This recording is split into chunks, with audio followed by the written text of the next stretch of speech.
It's the place for families to grow in a strong, self-contained community, complete with 82 hectares of open space, award-winning playgrounds and the Village Warralilly Shopping Centre. A place leading the way in community services with 3 schools, childcare centres, sports ovals and Armstrong Creek East Community Centre all delivered. It's why Warralilly is Geelong's most awarded community. New land releases now selling. Visit warralilly.com.au. Hello, it's Jamie and Erin from Wombat Gully Plant Farm Geelong. Hey, Fezzy Ezzy! Yes, James? I've got a secret, and I want you to guess what it is. Okay, can I have some clues? All right, we get really excited about it. Is it a Geelong home game? Nope, it's bare root season! Oh my gosh. Bare root season starts this weekend, so see you soon at Wombat Gully Plant Farm Geelong, 201 Townsend Road in Moolac. Just look for Whiskers the Wombat at the front, mate. Entertaining, creating Instagram-worthy meals, connecting with the family at both ends of the day. Your kitchen really is the heart of your home. If it's time to refresh yours, explore the stunning possibilities with New Grove bench tops. Bespoke, master-crafted bench tops delivered to your home with 5-step DIY installation, plus all the help you need. Anyone can do it and save. New Grove bench tops in Breakwater, open from 6:30am to 4:30pm weekdays, so you can see them before work. Find out more now. newgrovebenchtops.com.au. Wilson's Real Estate have been breaking the mould in Geelong for 50 years. At Wilson's, it's not about being the biggest, it's about being the best. Nothing generic, no one-size-fits-all. Impeccable service, thoughtful advice and a broad client network means your home is sold the right way at the highest price. There's a reason Wilson's are chosen to sell Geelong's most iconic properties. Skillful negotiators, strong relationships, the best outcome. Wilson's Real Estate. Geelong property done properly. Contact them today.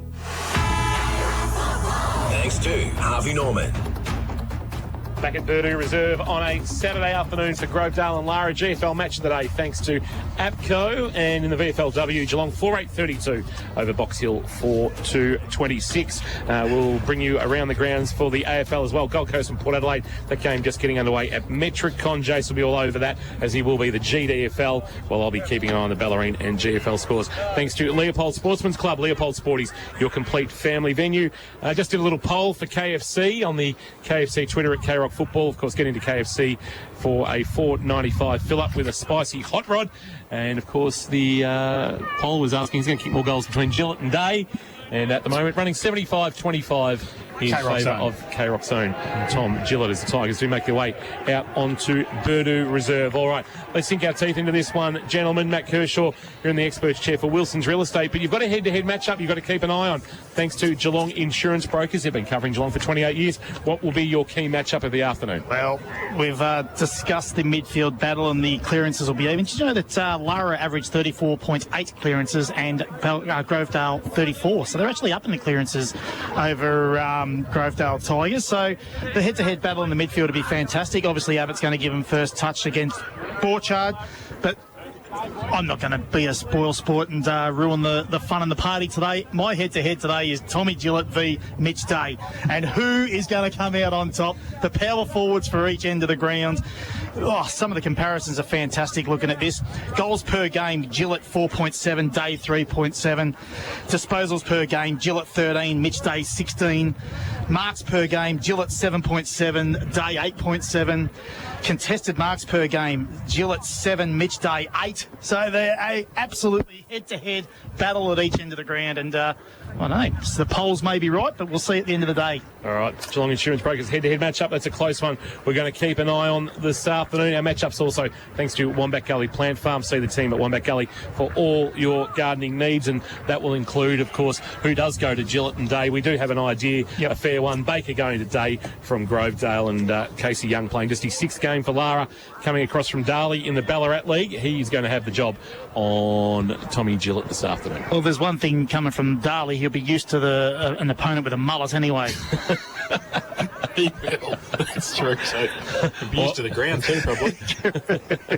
Playing in the Ballarat League, indeed he will. So the Cats have just made their way out onto the deck. Let's have a look at the other games this weekend, gentlemen. Quickly whip around and get our thoughts. St Joseph's and Leopold up at Drew Oval. Leopold really boosted some names back, including Sammy Hughes, who I, for all intents and purposes, thought had actually retired. Yeah, I didn't know he was still going around either until I saw his name. He's back, also getting back. I think Mitch Patton served that suspension as well, which turned out to be, of course, for the hit on Matt Spence. Was too. Yeah. Served 3 weeks and ended up serving another 3.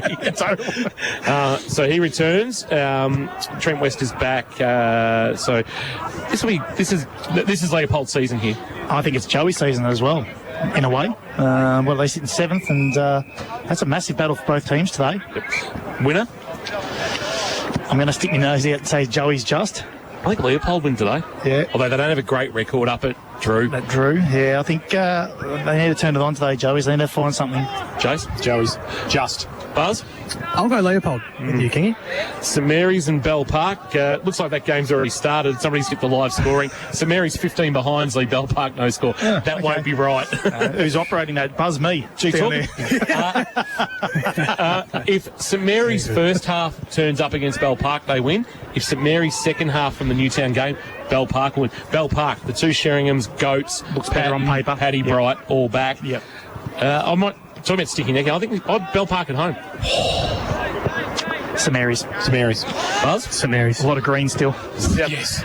South Bowen and St Albans, a big blow for St Albans. Young Mitch Hovey, Cinders Moses, had surgery, missed the rest of the season. They're struggling for a ruckman at the moment. I think Paddy Barber might be the one that'll... He may get the job, or he may have to go to Bosley. So they're running out of troops in terms of big men for Benny Patrick. South Bowen comfortably, everybody? Yes. I had to do my pendulum swing. It'd be South Bowen by 180. North Shore and Colac. I think we're all Colac here. Yes. Yep. And do you know what? Lockie Veal's just got himself a nice little break in the middle of the season. Hasn't That'll he? have him. He'd be fresh now for the next 10. Simpkin, Wood Mason, guys like that. Yeah. Giants and Newtown and Chilwell is the big game of the day, I reckon. If the Giants were to win this, they would have a 10-point buffer on Newtown. Now, Newtown aren't sitting just outside the 5. They're in the bottom third of the ladder, or bottom half of the ladder. But they are... This is one that if Geelong West wins, they almost guarantee they're going to be playing in September. Is it the same breath as the St Mary's team? If Newtown's first half turns up, they could be in trouble. But if their second half turns up, then they're going to be, a show. Yeah. It's very similar, isn't it? So, I think it's probably more at stake for Newtown than there is. Oh, no. Geez, that's a tough call. A couple of the West boys got a kick in last week. Tyler Watts went down and played at Portland, and Philip Moy went up and played at Robinvale. Just on permits. Well, we got cleared back, and so they're old clubs. I'd say Werribee might have had a little bit to do with that. Yeah, yep. Jack Henderson played at Deniliquin. He did, yeah. I saw that. And I think Jake Peters from South Bowen went back to Warwick Nabil. Actually, a few of the Bannockburn boys actually headed up there as well. And these blokes went back and played in the ones. Yeah, it's impressive. It's Newtown for me. West. Last chance to learn, Newtown. They have to win today. Buzz? That's my last answer. Yeah, I'm going to go Newtown. I think they got themselves going, Kingy, just in that second half. They've got some personnel back. They look like they clicked into place just a little bit more when we last saw them. So I'm going to go the Eagles, but it'll be a good game of footy. For sure. Absolutely. Wombat Gully Plant Farm, all our matchups and our ground report for South Point Garden Supplies. Buzz, you've been able to just get the floor shines onto the surface here. Just tell us a little bit about how it is outside of the centre wicket area, because, well, you wouldn't want to bat first on that. No, and I actually saw Simon Hose trying to remark the centre circle with not much success, Kingy. It's thick mud in the middle of the park, but the rest of the ground has actually held up very, very well. There hasn't cut up too much at all, so that's a good thing, as Shane Stone mentioned earlier in our pre-game. Once the ball gets out of the middle, I think it'll be largely okay. South Point Garden Supplies, Ash and the team at South Point Garden Supplies, 15 Boneyards Avenue, Torquay, just behind the Bunnings. You didn't see the toss of the coin by any chance, did you? No, I wasn't watching again. All right. You had one job. It's all right. Your other job is to pick the player of the day for Leopold Sporties. $100 voucher thanks to the team at Leopold Sportsman's Club, your complete family venue. We'll find out very quickly. I'm just seeing Matty Spence actually pointing that they are kicking to the Torquay Road end of the ground, which means Grovedale will attack the social club end or left-hand end of the vision. You're watching if you're taking our call through the AFL Bowen Facebook live stream. Welcome to those viewing the contest through that, and to our listeners through KROC 955 and kroc.com.au. We've got interest from out the area. I actually had a mother of a player from a club that hasn't featured yet in our broadcast. It's not easy to hard to work out who that is. We've only missed one club so far. Wondering when we'd be doing Geelong West. I think it was Tyler, a relative of Tyler Watts, maybe his mum, and I said, look, next week we'll be there for Western St Mary's. So there's plenty of interest in the K-Rock call. Excellent. Especially through krock.com.au. Hope you enjoy the call as we keep an eye on some Wombat Gully Plant Farm matchups. The one player I'm really looking forward to seeing today is Mitch Chafer. He was really good when these two teams met back in round 2 2019, picked up a couple of Matheson medal votes, and just finding his feet at GFL level, playing his 18th game this afternoon. What have you spotted? I think Borchard's wearing 31, I think, in the middle. Has he got the long sleeves on? He there? has. Yes. Is that him? Marshall's gone in. in. The ruck? Yeah, it looks like yes. Yep. So he's pulled out the long sleeves. It's not overly. It's actually quite a nice day with the sun shining. Opening quarter, thanks to Harvey Norman. We will keep an eye on those Wombat Gully Plant Farm matchups. Umpires Gower, Sherman and Shannon controlling this one. And here's Jason Doherty. Yes, and first tap, as always, is to Abbott for Grovedale in the middle. They go towards centre half forward, tracking it back there. And coming out is Joes for Lara, close to the boundary line on the left half forward. And I think he's seen it over the boundary line. So, as we said, Lara kicking to the Torquay end in this first term. It's Torquay Road end. And we're going to have a boundary throw in on their left half forward. Abbott stands and gets it down to the front of the pack. Close to the boundary line again. The Tigers trying to keep it in. I don't think they've been able to, though. Jeffrey was over there for the Tigers. And the boundary umpire with a bit more work to do. Ruck work now happening. It goes up in front, rowed by Deans, gets it towards centre wing, might be okay, it is, taking the mark there. Harvey plays on quickly, Tigers go towards half forward, and it's a pretty good pick up there by Ferguson. Handball came back over the top quickly towards Smith. He gets it back towards Chafer. Grovedale working back towards centre wing, still got control of the footy. Great smother in the end, though, came from Aaron Stone for Lara, and we'll have a boundary throw in centre wing, Social Club side of the ground. Brady Campy there with the kick. Who are you talking to from each club, Buzz? You got Tim Delaney from Grovedale and Matt Spence for the Cats. And boundary side today for Loco Sportswear.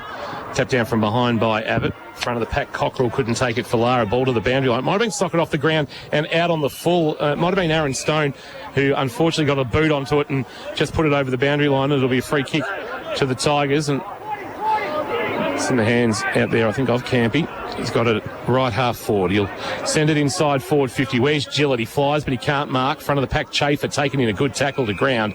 And we'll get a ball up. Might have been Weagle bringing him to ground there. And we will get a ball up. In fact, it was Aaron Stone getting to his feet. Umpire into the air one more time for Borchard and Abbott. Abbott winning the tap down. Aaron Stone ran straight into a tackle that he won't get out of. It was laid there by Will Jeffrey, of course.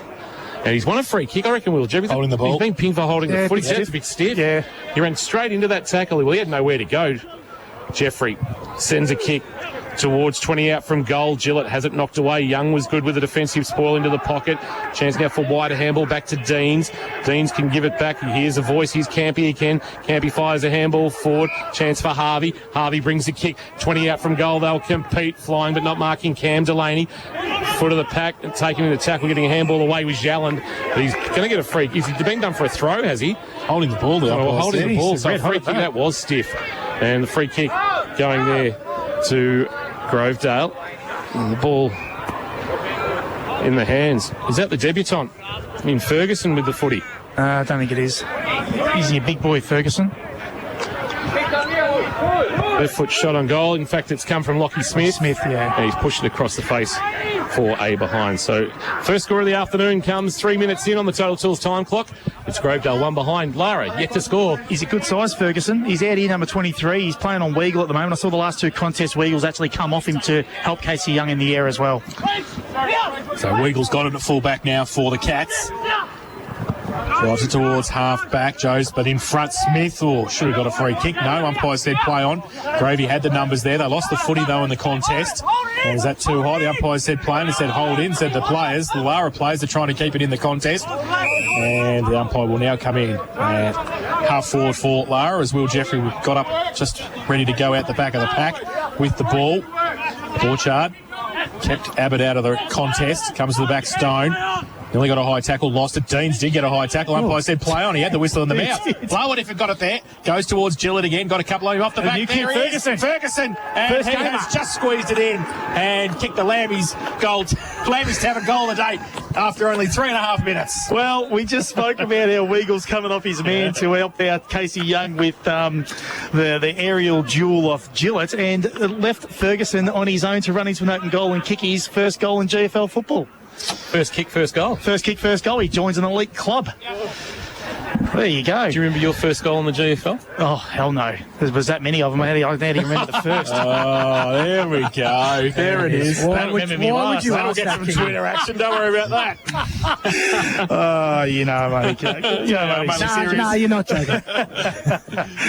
Zani Kelly will be happy with that one. I know her. So, anyway. Back in the middle, it was allowed to bounce. Borchard took it. He fired a handball straight to Ford. That was Will Ford. Now Deans gets a handball away. It's in the glue pot in the middle of Purdue Reserve. Diving on it, but not being able to knock it out was Jeffrey, I think, barging his way through. Here now is Chafer trying to get through as well. He's taken down in a tackle, Aaron Stone. So those white Lara jumpers are not going to be very popular with the property steward post-game. Once again, Abbott and Borchard. Borchard getting front position. Ball was allowed to again hit the ground. Cockrell trying to get through traffic. A handball release off. Chance to run now coming from Mackay. He kicks towards centre half forward, and stretching and marking is Green. He swings onto his left boot, sends it inside forward 50. Looking down there, O'Meara is one of the options. Ball bounces away for him. There's going to be a free kick, and advantage is going to be paid, and the clearing kick comes from Harrison White to right half back. And they go out there now quickly and get it out towards Phillips for Grovedale. He mucks it up though, and Lara working hard to keep it inside their forward 50, and they're waiting for an umpire's decision. It is holding the ball in the end, so Lara are going to come up with the free kick. Some good pressure. Yeah, it's Stone. Aaron with it. Goes with a left foot kick inside 50, but getting back there. Grovedale defence just working nicely. They can kick the ball at Smith. I think, terrible ball, but Tigers with the numbers in the end. They go long, out wide, looking for the safety of the boundary line if they can do anything there, Grovedale, and they find it, and it will be out of bounds in between wing and half forward on the social club side of the ground. 5.5 played. First term, total tools time clock. Boundary throw in. Abbott comes down. Do the ruck work. Borchard got it down though. They can get it away quickly, Grovedale. Back towards centre half forwards. The 2-on-2. Weagle was there against Ferguson. Ferguson works his way to the front, does nicely. His handball over the top, missed the target, which was Indy Parish, close to the boundary line. They come back though again. Grovedale and come back, drive it towards centre half forward again. Off the back, Gillett. K-Rock zone gets it away. They go free. He gets the handball away. Harvey, his kick though is going to be chopped off. Lara under pressure in defence, but they do nicely. Short little kick out wide. Might be okay, it is. And Stone takes the mark. Jordan Stone kick. Had a little bit too much carry on it over the head of a teammate. Deans will track it back. He went looking for Jack Marshall. Chance now for Davies. Gives a handball off. Quick kick inside forward 50. Harrison White. And that's a wonderful mark. A Hamlin hanger contender going back with the flight. Taken by Ben O'Brien, playing just his second game. O'Brien will go across the face of his defensive goal into the social club pocket with a well-weighted kick, and the mark taken by Taywin Robertson. Tucks it under the arm, cuts back inside on Chafer. The kick, though, is a little bit underground. Wonderfully picked up there by Jose through traffic. Jose now sends a kick to Day on the lead. He's too far out to score, though. Day will send a kick long inside forward 50, trying to find out the back. O'Meara had to play spoiler, brought the ball to ground, but he gave away a free kick too high. It'll go to the Tigers on hands and knees. It'll come back to Harrison White, who has been very present early in this contest. He's got up a little bit sore for St John of God. Just keep an eye on that buzz and see, hopefully, that Harrison White's all right. Goes towards Deans, who tried to push his opponent under the footy. Coming back the other way quickly was Yallen. Goes out wide. Grovedale with the numbers at half back. Might be able to get it away to Hood. They do so back to centre wing. It's all Lara, though. They've got the numbers there. No mark taken by Mackay. Gets it back. And they can go with a kick around the corner. That came from Jack Hancock. Goes still on centre wing for Lara. And the Grovedale boys have got the numbers there. Dean's got to be gone. Got to be nearly gone. Yeah, the umpire says, has he hatched it? No, he said play on. Now he'll come in and ball it up. Kane Ettridge across there for Lara as well. Nathan Deans, as always, last to get up. Hands the football back to the umpire for a ball up. Abbott goes up, gets it down. And Jake Marshall was there. Tried to get it away for Lara. Now the ball comes out the back quickly. Will Ford gives it away. He might get it back. The handball over the top of his head, though, close to the boundary line. Then he gets a scrambling left foot kick. Lara behind the footy. Okay, Weagle from centre wing goes towards centre half forward. And it's a good kick and a better mark contested-wise from the big fella Mitch Day, and he'll have a set shot for goal. And I reckon he'll be stretching it just a bit. 50. Oh, gee whiz, he must be 50, 53 out from goal directly in front. And just got himself into the game in the last minute or so, Mitch Day. A bit further up the field than the goal square. He comes in now. Right foot kick, high. Big roost. And it is a big roost, but unfortunately has missed it to the far side and through for one behind. The first score of the afternoon for Lara. They are one behind, 117 Grovedale. And that is on the first quarter scoreboard. Thanks to Harvey Norman. Think Harvey Norman for all the big brands at Geelong's best prices. Well set up behind the ball then, Lara. They actually put the pressure on Grovedale, turned him over, and they had numbers behind the ball. So Grovedale's structure, their forward structure, got pulled apart then. Luke Ford in game 97 to bring the ball back into play. One of the more experienced Tigers. He runs into the back pocket and then sends it towards the netball court side of the ground, looking out there for a marking option, either Gillett or Chafer. It's off both their hands and out of bounds. Tomicic involved in that for Lara as well. And we'll get a boundary throw-in. Ford to the wing, outer side, favouring Lara, who've been okay. They've conceded a goal early, but more than willing in the contest. Tomicic doing some ruck work this time. He won the tap. Chance now for Grovedale to clear. Lockie Hood maybe held without the footy. Umpire said play on. Robertson for Lara. Sends it towards half forward. Day couldn't take it on the second bite. Tim Delaney cleans up for Grovedale. Handball off to Finn Parrish. He gives it up to Fordy. Now kicks for space and says to Tim Delaney, I need you to run onto this. You want to get back onto his right boot. He did quite nicely. He just shrugged off Bailey Ettridge and his short kick was okay. Parrish. And now a chance for Harvey. He's got a runner going past. It's the other Parrish and Finn who gives it to Hood. And now Hood goes outside of the right foot towards half forward. Robertson tracks it back for Lara, keeps his feet, does nicely, gives it away by hand to Matt Spence, comes across centre half back, dangerous kick. Abbott goes up, takes the two grabber for Grovedale, just inside the centre square, plays on quickly, goes towards full forward, and a stretch from Delaney, and I think that's the mark, 20 out directly in front, and this time it's Cam Delaney, and he'll have a set shot for goal. Interesting matchup, that one. Ben O'Brien in his second game of footy playing against Cam Delaney, who's sitting third on the goal kicking in the league. Yet you've got Weagle sitting on the first game of Ferguson. So it would be something I'd probably look at going forward if I was the Lara coaching staff. I reckon the Lara coaching staff might have worked out that Brady Ferguson can play footy too, though. I agree, but when you put the two sort of second gamer and a one gamer on him and take care of Delaney in the air. Because this bloke's got plenty of experience and goal kicking is not one of them, so he's missed. So 1-2-8, Cam, you let me down there. They proved us wrong, didn't they? It's a plan all along. Done the right thing. 1-2-8, Grovedale, Lara, one behind. And thanks to Harvey Norman. Think Harvey Norman for all your big brands at Geelong's best prices. Sam Weagle will bring the ball back into play. It's not sort of Isaac Smith territory where he had to jump the fence last night to go and retrieve his own ball out of the forward stand. Still some time to allow Grovedale to set up. He ran outside the defensive goal square. He's a little bit betwixt and between. He went to come broadcast side. Instead, goes laterally and puts it onto the chest of his former Anarchy teammate and Daniel Green. Green, best and fairest winner of 2019 with the Roos in the GDFL.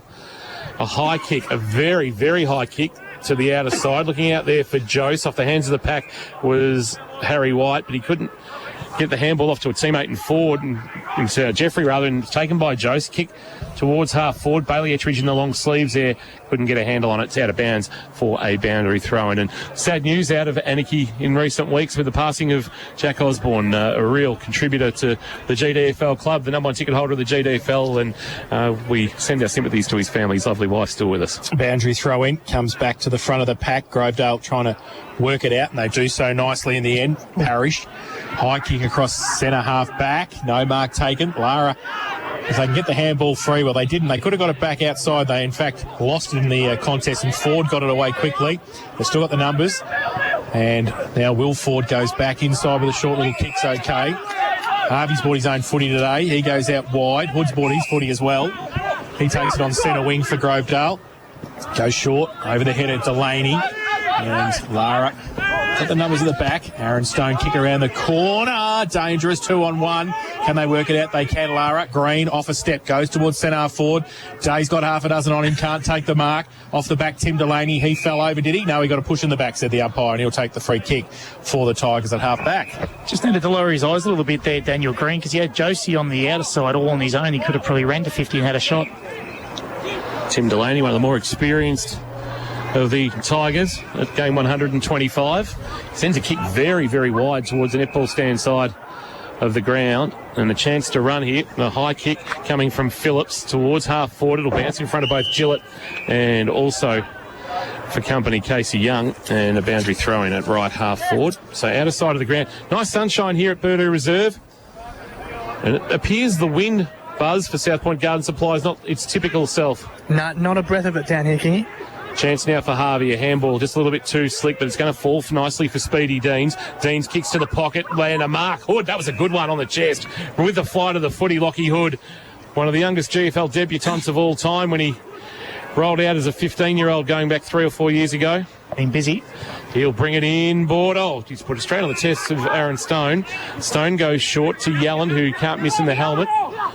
Yelland, he's had a few stints at Lara, and he's, I think, still only playing about his 9th game for the club. A lot of concussion history with Aidan Yelland. Hence the helmet. He goes short to Tomicic. Tomicic at true centre half back. Laterally he goes, and the mark taken by Max Cos. Cos gives a handball up to Weagle. Weagle confronted, handball over the top to Robertson.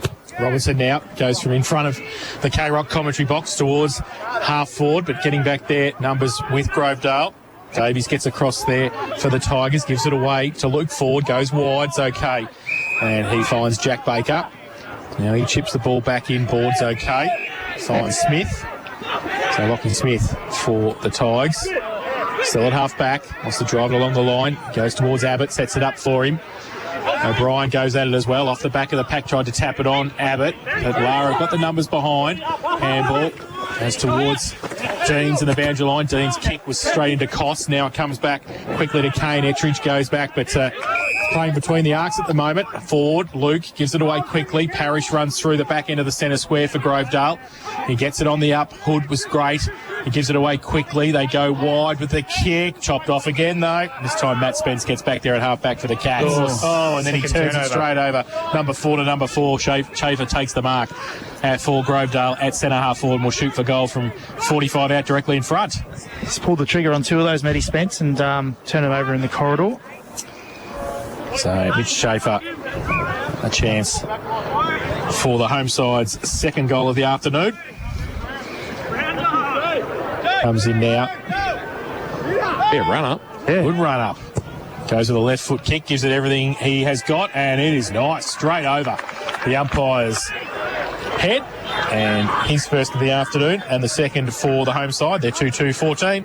And they lead Lara 1 behind. And we have been playing 16 minutes. First term Total Tools time clock. And in the expert share, thanks to Wilson's Real Estate. Wilson's Real Estate, Geelong property done properly. Here's Matt Kershaw. Well, the big fella was really good again then, Ferguson. He got behind the ball. He's obviously given Abbott a chop out in the ruck. He got behind the ball, set himself up nicely, and they set that play up from the half-back flank.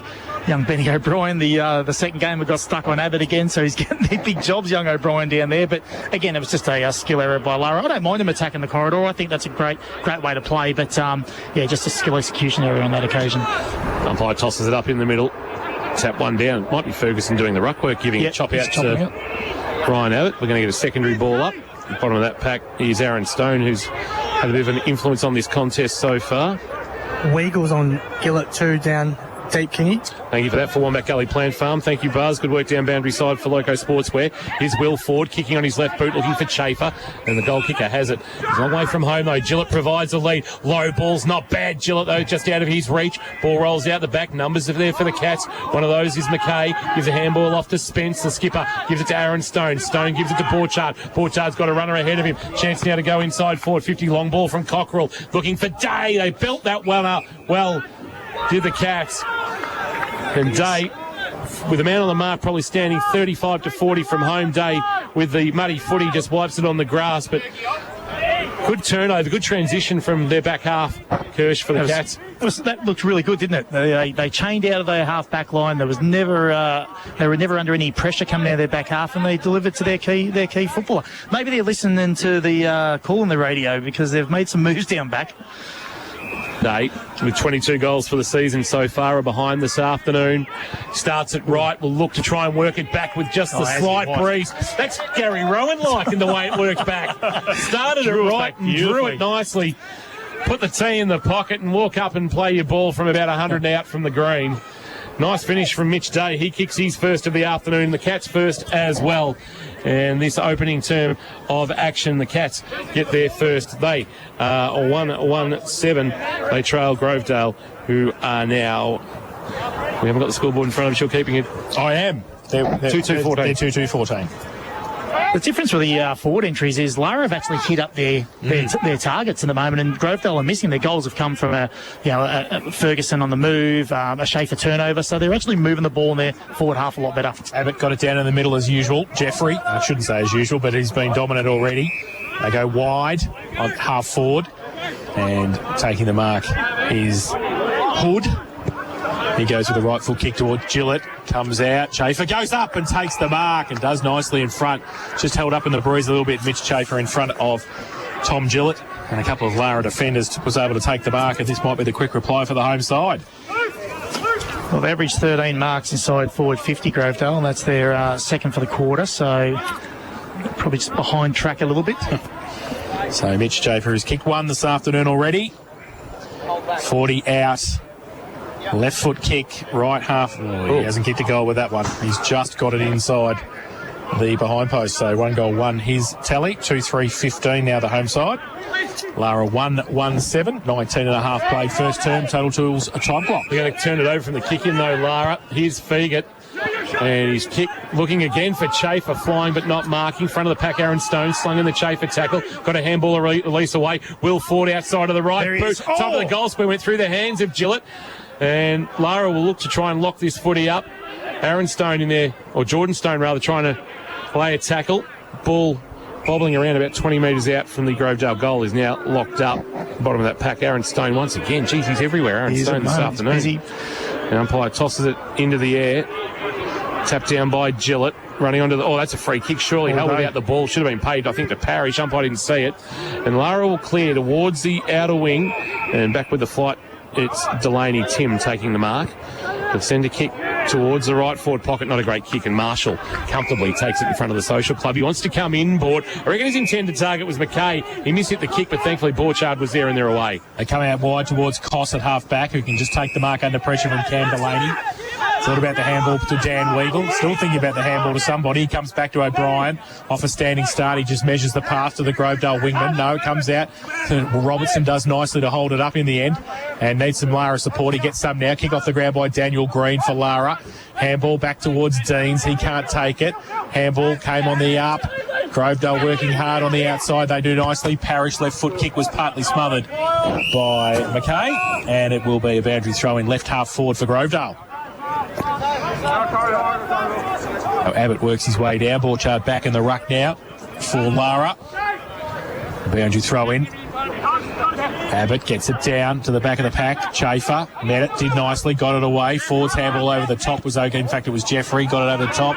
Goes up towards centre half forward, standing his ground, taking a mark was McKay. Lara going wide again. Tomicic has to sit and wait. Ball just over his head.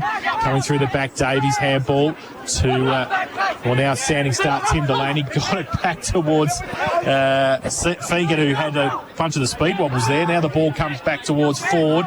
They go back inboard. Kick around the corner is going to come quickly from Seymour. Goes high for Grovedale. And standing around O'Brien this time takes the mark for Lara. O'Brien across the face of goal, and he's got Cockrell who marks. Comes outside defensive 50, has a bounce, confronted by the debutant in Ferguson, and then just steps inside him, kicks to the middle, back with the flight, but not marking Fegan. Ball on the ground. There's numbers here, including Abbott, who gives it off to Harrison White. White drives it long. Gillett, his target, front position. Wonderful mark. He'll get the free kick anyway for a hold, but it was a Hamlin hanger contender. One-on-one contest. Big, strong grab from Gillett. The teenage sensation. Now there's a bit going on off the footy between Weigel and Ferguson. He did everything he could there, Casey Young, in that marking contest. Could have done any more. He even gave away a free kick, and Gillett was able to clutch it strong and go back in a chance to kick his first of the afternoon. Well, this is what we come to the footy for. It's to see the power forwards do their stuff, and adding to the extra layer is the fact that we've got a 17-year-old doing it in the best country football competition in the country. Gillett, 30 metres out, directly in front, hits the goal. No problem there for the G-Train. He kicks his first. And they've now got 3 on the board of the Tigers. They are 3-3-21. They lead by 14 points. 1-1-7 Lara in this opening term. Thanks to Harvey Norman. Think Harvey Norman for all the big brands at Geelong's best prices. And the experts chair for Wilson's Real Estate is Matty Kershaw. Look, it was just another execution error in their back half, trying to kick the ball again into the corridor. They missed the target on green. Grovedale defended it pretty well and got it back into their forward half pretty quickly. Lara getting plenty of opportunity to rebound. They're just not executing their skill in their back half coming out. Back in the middle, Abbott gets it down towards the midfielders. Jeffrey working hard in there now. Abbott got it away by hand, did nicely as a second effort. Gets it away quickly to Matt Harvey. He goes out towards Hood. It's been busy, isn't he, Hood? Seriously, those two bought their own footy, Harvey and Hood. So he plays on from centre wing, goes inside. Gillett's got 3 on him in front. Weagle read the ball better. Ball held up in the breeze a little bit. Now Dan Weagle for Lara. Wants to switch the play. Goes towards Robinson, who falls over the crucial stage. And the ball falls in the arms of Harrison White. He runs into goal and he has missed. And through for one behind. Opportunity lost there for the home side. 3-4-22. They lead Lara 1-1-7. Dan Weagle having to come back to do the kicking duties after they coughed the footy up at half-back. Gillett was screaming for it. Yeah. He'll bring the ball back into play. Weagle in this opening term. Grovedale on top, 15-point advantage. Might be a slight breeze across the ground looking at how a couple of the balls have moved. Weagle sends it to half-back. Oh, here's Hood. He couldn't take the mark on his chest. It was knocked away by Hancock. Abbott, though, unlikely rover. Kick inside 50. Down low, Chafer, who's been busy in this opening term as well. They found out there's $100 on the line from the Leopold Sporties for the best player of the day. And they figure if they can get a bit of the footy, they are going to be all over this. Tim Delaney's come from the ground. We might get to you in a moment, Buzz, after this shot at goal that hopefully Mitch Chafer, for his sake and Grovedale's sake, can put through. Torquay product sends it on its way, and he's pulled it to the right. But Buzz, you're down boundary side, and I think you've got Tim Delaney with you for a quick chat. No, can you give me a couple of minutes, mate? He's just walked under the bench. Okay, we'll get him in a second then. And the margin now 16. 3-5-23, plays 1-1-7. So Weagle this time goes to the social club side and looking for a mark. No mark taken. Grovedale ahead of the ball again. They come out. Fegert was there as the siren sounds for quarter time. And it is the home side, 3-5-23. They lead Lara 1-1-7. Buzz, down to you. I'm not sure whether you can get hold of Tim now as he makes his way out to the huddle. Just get his thoughts on the opening quarter. We'll get down to Josh Conway, who's down boundary side with Tim Delaney. Tim, what did you make of the opening term? Does it feel a bit like round one, after this long way off we've had? Yeah, no, for sure. It's, 3-4 week break, middle of the footy season, nothing we've ever done before. So, yeah, it feels like round one a little bit. So it's good, fresh legs. What have you made of the opening term from your side? Yeah, I thought we were a little bit scrappy with our forward entries a little bit there. But, work rate was pretty good going into the win, so hopefully we keep running forward and playing some good footy. Well, thanks for your time, Tim. Tim Delaney there with Josh Conway. Great to have access to the players. It's quarter time. We'll take a break, come back. We'll have a look at some of the scores. And I'll tell you what, Shane Stone has pulled his boys in very, very quickly to have a quick chat. So we might find out if we speak with somebody from Lara about what Rock has to say to his boys about that opening quarter of footy. We'll go around the ground shortly for Leopold Sportsman's Club. Leopold Sport is your complete family venue. It's Saturday afternoon football from Birdo Reserve. Thanks to APCO. Buy a barista-made coffee from your local APCO Cafe 24/7. Your chance to win free coffee for a year. Find out more at your local APCO Cafe 24/7. Live, breathe, K-Rock football. Weekend breakfast with Andy and Ben. Benny, you're turning the big 3-0 next month. Do you get to pick a birthday cake each year? No, not really. A 3-year-old from the UK, she was asked what cake she wanted for her birthday. Oh, yeah, that's nice. Like some sort of Bluey or Peppa Pig. She wanted the Lion King. Oh, that's nice. Which is really cute. However, she wanted a particular scene from the Lion King to feature. She wanted the exact moment of Mufasa dying. Spoiler alert. She said everyone will be too sad to eat the cake and I'll be able to eat it all. Do you just replicate the old Mufasa Lion King cake? Yeah, I might watch a couple of the old Saw movies, see if there's a scene out of one of those that I could use.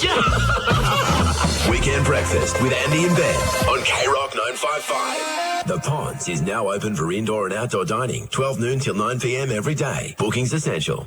Living in pain? Not performing at your best? See Geelong's trusted allied health professionals at Corio Bay Health Group, looking after the people of Greater Geelong for more than 35 years. Choose from physio, Pilates, sports medicine and psychology, myotherapy and remedial massage, hand therapy, podiatry, acupuncture and dietetics. Be fit, be active, be healthy, be better. Call 1300 880 834 or book an appointment online at 9 convenient locations. CorioBayHealth.com.au. Shane Crawford here with Chance, my local APCO Cafe 24/7 barista. Chance, what makes your award-winning coffee taste so good? It's the ingredients and care in every cup. We use our signature blend, Giganti beans, and Aussie-owned, Aussie-made Pura milk. Our award-winning Giganti beans are specialty roasted and Pura milk textured until silky smooth for the best cup of coffee. Giganti Coffee, Pure Milk and APCO Cafe 24/7, all proudly Australian-owned. APCO Cafe 24/7, now that's a good barista coffee. We've got you.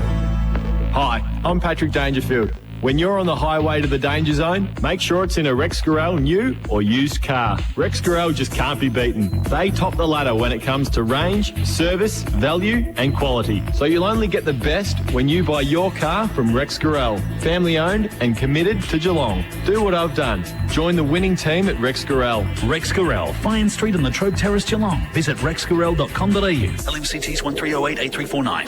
On road, off road. Check out Geelong 4-wheel drive and camping, the home of Ironman 4x4. Everything is on display in the huge showroom, and you can get great deals on bull bars, winches, suspension, swags, and more. They're your local agent for Carry Boy canopies, plus X-Rocks bars, Clearview towing mirrors, HEMA mapping, and Ozpig. Before you go on your next 4-wheel drive and camping adventure, get a pre-trip inspection. Geelong 4-wheel drive and camping, Melbourne Road, North Geelong, next to Supercheap. Metricon is recruiting quality painters, brickies, carpenters and tilers to build the homes people simply love to live in. We're waiting to employ you right now with projects ready for you to work on. We pay well and on time. And we provide you long-term job certainty working on clean, safe sites with professional site management. To be part of a great team, call 1300 Metricon. That's 1300 Metricon. CDBU 52967. Thanks to Warralilly. Starts it right, will look to try and work it back with just the slight breeze. That's Gary Rowan-like in the way it worked back. Started it right and drew it nicely. He goes with the right foot kick toward Gillett, comes out, Chafer goes up and takes the mark and does nicely in front. Just held up in the breeze a little bit, Mitch Chafer in front of Tom Gillett. White drives it long, Gillett his target, front position. Wonderful mark. He'll get the free kick anyway for a hold, but it was a Hamlin hanger contender. Yeah, we're back here at Burdu Reserve, and it is a 16-point Grovedale lead, 3-5-23, Lara 1-1-7. We'll get to Josh Conway in a moment. The umpires have actually put the whistle on both teams, and we can hear Daniel Fraser. These effects mics, he's very vocal with his group at the moment. Shane Stone talking with his players as well. Might give us an opportunity to go around the grounds. GeelongFL, what have you got for us, Jace? Yes, Geelong West 15, Anarchy 7, Winchelsea 31 at home, Corio 15, Thompson 44, Belmont 17, no score, North Geelong, East Geelong, Werribee up at the Duck Pond 4-3-27, Bellpost Hill 3-5-23, and all square in the top of the table clash, Bannockburn 3-4-22, Inverleigh 3-4-22. Grovedale 23, Lara 7 here at Burdu Reserve, St Joseph's 22, Leopold 1, Bell Park 20, St Mary's 4, South Barwon 24, St Albans yet to score, Geelong West 14, Newtown and Chilwell 22, North Shore 17, Colac 32, and in the Bellarine Football League this afternoon where it is around 12, that's where we've picked things up, and it is Anglesey 1, trailing Mottawarri 9, no score from Amos and Queenscliff, Drysdale 25, Barwon Heads 8, Newcombe 33, Port Arlington 1 behind, Ocean Grove 6, Torquay flexing their muscle 35, as we go down to Josh Conway, who is waiting very patiently to have his chat with Shane Stone. Come on in, Josh. Shane, you grabbed the guys in pretty quickly at that quarter time sign. What was the message? Well, we've sort of changed things up. We want to go through what's happened that quarter and talk about that before we send them to their lines. So that's probably the only reason for that. It's probably something we're going to have a look at today and see how that works for us. Just to change things up with gives the line coaches and the players a little bit of an idea of what we're sort of seeing before they get into their lines. And I heard you mention work rate a few times. Was that something that was pretty glaring in that opening term to you? Yeah, just the work rate away from the footy. Like, it's all right when they're involved, but just that defensive running and just the work rate once it leaves their area, work a bit harder. Thanks for your time, Rob. Buzz, pretty quiet for St John of God in terms of injuries. Of course, St John of God, your emergency specialist, now open 24/7. Nothing to report? No, there was Harry White early on. Kingy, I saw him doing a few windmills, just working out his shoulder that is strapped, but he looks fine and played on after that little knock he had. Thank you for that. Good work, Buzz. St John of God, your emergency specialist, now open 24/7. Myers Street in Geelong CBD. And, of course, Buzz, down boundary side for Loco Sportswear, team apparel for champion teams. Just staff making their way off the ground, and we're not too far away from this second quarter of action from Berta Reserve. Kirsch, your thoughts on that opening quarter for Wilson's Real Estate? Well, I just think that a lot of Grovedale scoring opportunities were from turnovers in the back half, and if Lara can just sort of, they look to switch or come into the corridor every time they had ball in hand, and they look like they tried to rush it or panic. Just change the game up a little bit, kick a couple down the line, mix it up, make the defenders, or at least Grovedale's defensive unit, try and work a little bit harder. Grovedale probably should have been a couple more goals in front. They missed a few set shots they should have got. So I think that's probably one area they can clean up on Lara. The Leopold Sporties, Port Adelaide 47, Gold Coast 7 as his second quarter gets underway. Thanks to Warrelly, here's Jason Doherty. Abbott got it down to Nathan Deans, who got a push completely in the back and will take the free kick once he finds the footy in the middle of the mud and gets up. Should be about 20 kilo heavy. Whops it around. So he's going to get a nice bit of mud on that jumper now. He goes towards centre half forward. Big pack there. Mark taken. Well, I thought the person in front, but anyway, the umpire said the person second in line got it. And I think it's Hancock who goes with the kick towards centre wing. Coming across and taking the mark is Marshall for Lara. He goes towards half forward. White stood his ground for Grovedale. Did nicely. Handball. Hall Parrish set him a task, and he got a good tackle as well. But Dean's little kick over the top was okay. And I think Will Ford's bought his own footy too today. He's had plenty of it in the first term. He goes from half back to centre half back. Ford just stands. That's Luke. Does nicely. Takes the mark in front of Mitch Day. Called to play on. He switches the ball further afield. So across to the opposite side half back flank now. And they go through Baker, who goes short again. So just controlling the football at the moment. Tim Delaney's got it at half back for the Tigers. Goes towards good mark coming up there. It's impressive. And the mark is taken by Seymour. Goes towards half forward, but getting across there, Dylan Grimes style, is Daniel Weagle for Lara. He brings it into the middle of Berto Reserve. It rolls through the mud towards Finn Parrish. He got a handball away that missed its target, but here is Ferguson again coming up. The kick missed its target in Hood. Coming the other way was Mackay. He couldn't take it for Lara. Phillips dived on the footy. Got a handball up for Grovedale to Ferguson. He gives it off to Finn Parrish. Parrish kick inside forward 50. Gillett on a searching lead. Back with the flight. Good courage shown, but no mark paid for Grovedale, and a chance to clear here. There's Speedy Deans on the ground. He's just picking himself up and dusting himself off. Lara have got it to half back, and we're going to get a ball up. Or is it a free kick? Either way, no, it's going to be a free kick. It's going to go to Lockie Smith, and he'll send the Tigers back into attack. Grovedale kicking to the Torquay Road end, looking for a marking option and dropping back, taking a nice mark is Weagle for Lara. He goes to right half back, and stretching and marking is Mackay. Got it on the half-back flank, outer side of the ground, a one-on-one over the head of both Jose and Luke Ford. Jose will find it on the ground for Lara, and then got a handball out wide. In fact, it was cut off by Luke Ford. He looped it over the top. Chance here taking the footy and getting through the traffic. There is Seymour. Seymour got a handball back. Kick on the left boot. Comes towards left half forward for Grovedale. It's off hands and out of bounds, and we'll get a boundary throw in. So nearly 2 minutes ticked over on the total time clock. And it is still a 16-point Grovedale advantage. 3-5-23 playing a 1-1-7 in the second term, thanks to Warrelly. So boundary throw in. Left half forward for the Tigers. Torquay Road, end of the ground. Abbott holds Borchard off, gets it over the back, does nicely. Will Ford inside 50. Tumbling punt, though, out to the left-hand side, out of bounds on the full in the end. Lara will have the resultant free kick, and it's Ben O'Brien who goes short back inboard. So just trying to control the play, Lara, in their defensive 50. There's not much on offer. So he's going to go long and wide out towards centre wing. Big pack there, punched away easily in the end by Campy for Grovedale. and sees it over the boundary line for a throw in again, left half forward. We played a couple of minutes in this second term. Total Tools time clock. 3-5 playing 1-1. Abbott again against Borchard. Works his way to the front. Ryan Abbott takes it out of the ruck contest this time. Chopped off by Stone, though. He goes with a left foot kick. Back high towards centre wing. And is that a hold, said the umpire? Yes, it is. Daniel Green's going to take it for Lara on centre wing. Finn Parrish doing the holding. Green will come towards centre half forward, puts it out in front of Day, advances in front of him, and Baker Day with a wonderful little block. Just opened the door up for Jordan Stone. Jordan Stone outside of the right boot, looking for Tom Hancock. He couldn't take it down low, might have caught one to the scone. Handball by Lockie Smith, cut off by Stone, deserves a goal. Wonderful finish. Great goal. Lammy's Tavern goal of the afternoon contender from Aaron Stone. He cut off the handball of Lockie Smith and then was able to pounce on the footy and send it through for a much-needed goal for the Cats.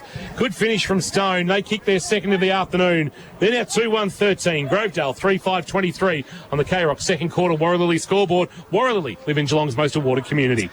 Go to the play just a set before that when Daniel Green got that free kick, kicked it in the forward line. Mitch Day's body work on his opponent to allow to clear the path for Jordan Stone was fantastic. Stoney nearly hits that hit up, but great pressure by Aaron Stone and well-deserved goal to Lara Cats. Great work, Mitch Day. Kingy, just a little fun fact too, just looking at the AFL Barwon live stream, which picking up this wonderful K-Rock call. Darcy Parish, one of the viewers, one of the millions watching, which is great to see, watching his younger brothers in action. Yeah, he's just recovering from that leather poisoning that he picked up over in Perth. So back to the middle. Lara, the first goal of the second term. Abbott goes up, gets it down, off the back of the pack though. Lara have got it and they get it back towards centre half forward again. Smith though, read it the better, took the mark at centre half back for Grovedale, switches the play. And they take the mark there, that is Harvey. He's going to chip the ball short. Parrish called to play on, no 15, said the umpire. Kicks around the corner towards centre wing. Might be okay, and is. And they can move the ball through Phillips. He thought about going, he doesn't know where to go now, and he kicks into the man on the mark at the end. Might be okay. Ford gets it there. He gives it back to Abbott. Now they come back to Parrish off a step. Oh, good play by Lara across the centre wing position there. They kept the pressure on. They smothered the footy in the end. And they saw it over the boundary line for a throw in. Had a couple of little wins there, a couple of 50-50 wins. Good frontal pressure. Yeah, Daniel Green with the smother. They're having a little bit of a moment here, Lara, getting themselves back in the game. Ball back into play from behind Abbott winning the tap down. Green trying to barge his way through, left it behind. Seymour a handball over the top to Deans. Deans back to Seymour for Grovedale. Got it on true centre wing. He cuts back inboard with a kick looking for a marking option, but coming off his man Weagle takes the mark comfortably. He'll look to bring it broadcast side. Instead he just goes with a short, neat little kick, and he finds again Green with the footy. He's got it at half back, takes on the man on the mark and then releases a handball to Weagle. Weagle feigned a handball back to Green, but instead turned onto his right boot. Kicks towards half forward. Day front position on the juggle. Couldn't find it. Nearly found it on the ground. Palms it away towards Hancock, but Tim Delaney caught one high. Gave a handball off. Parrish with the clearing kick. Now gets it to Indy. Parrish might be Finn out to Indy, and then his neat little kick's okay to go 15. Barely.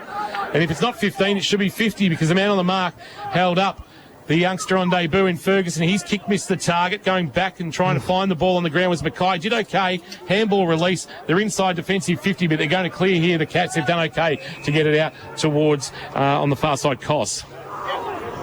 So now they go from half-back Koss towards centre wing. Lara. Over the back was Wilford. Couldn't take the mark.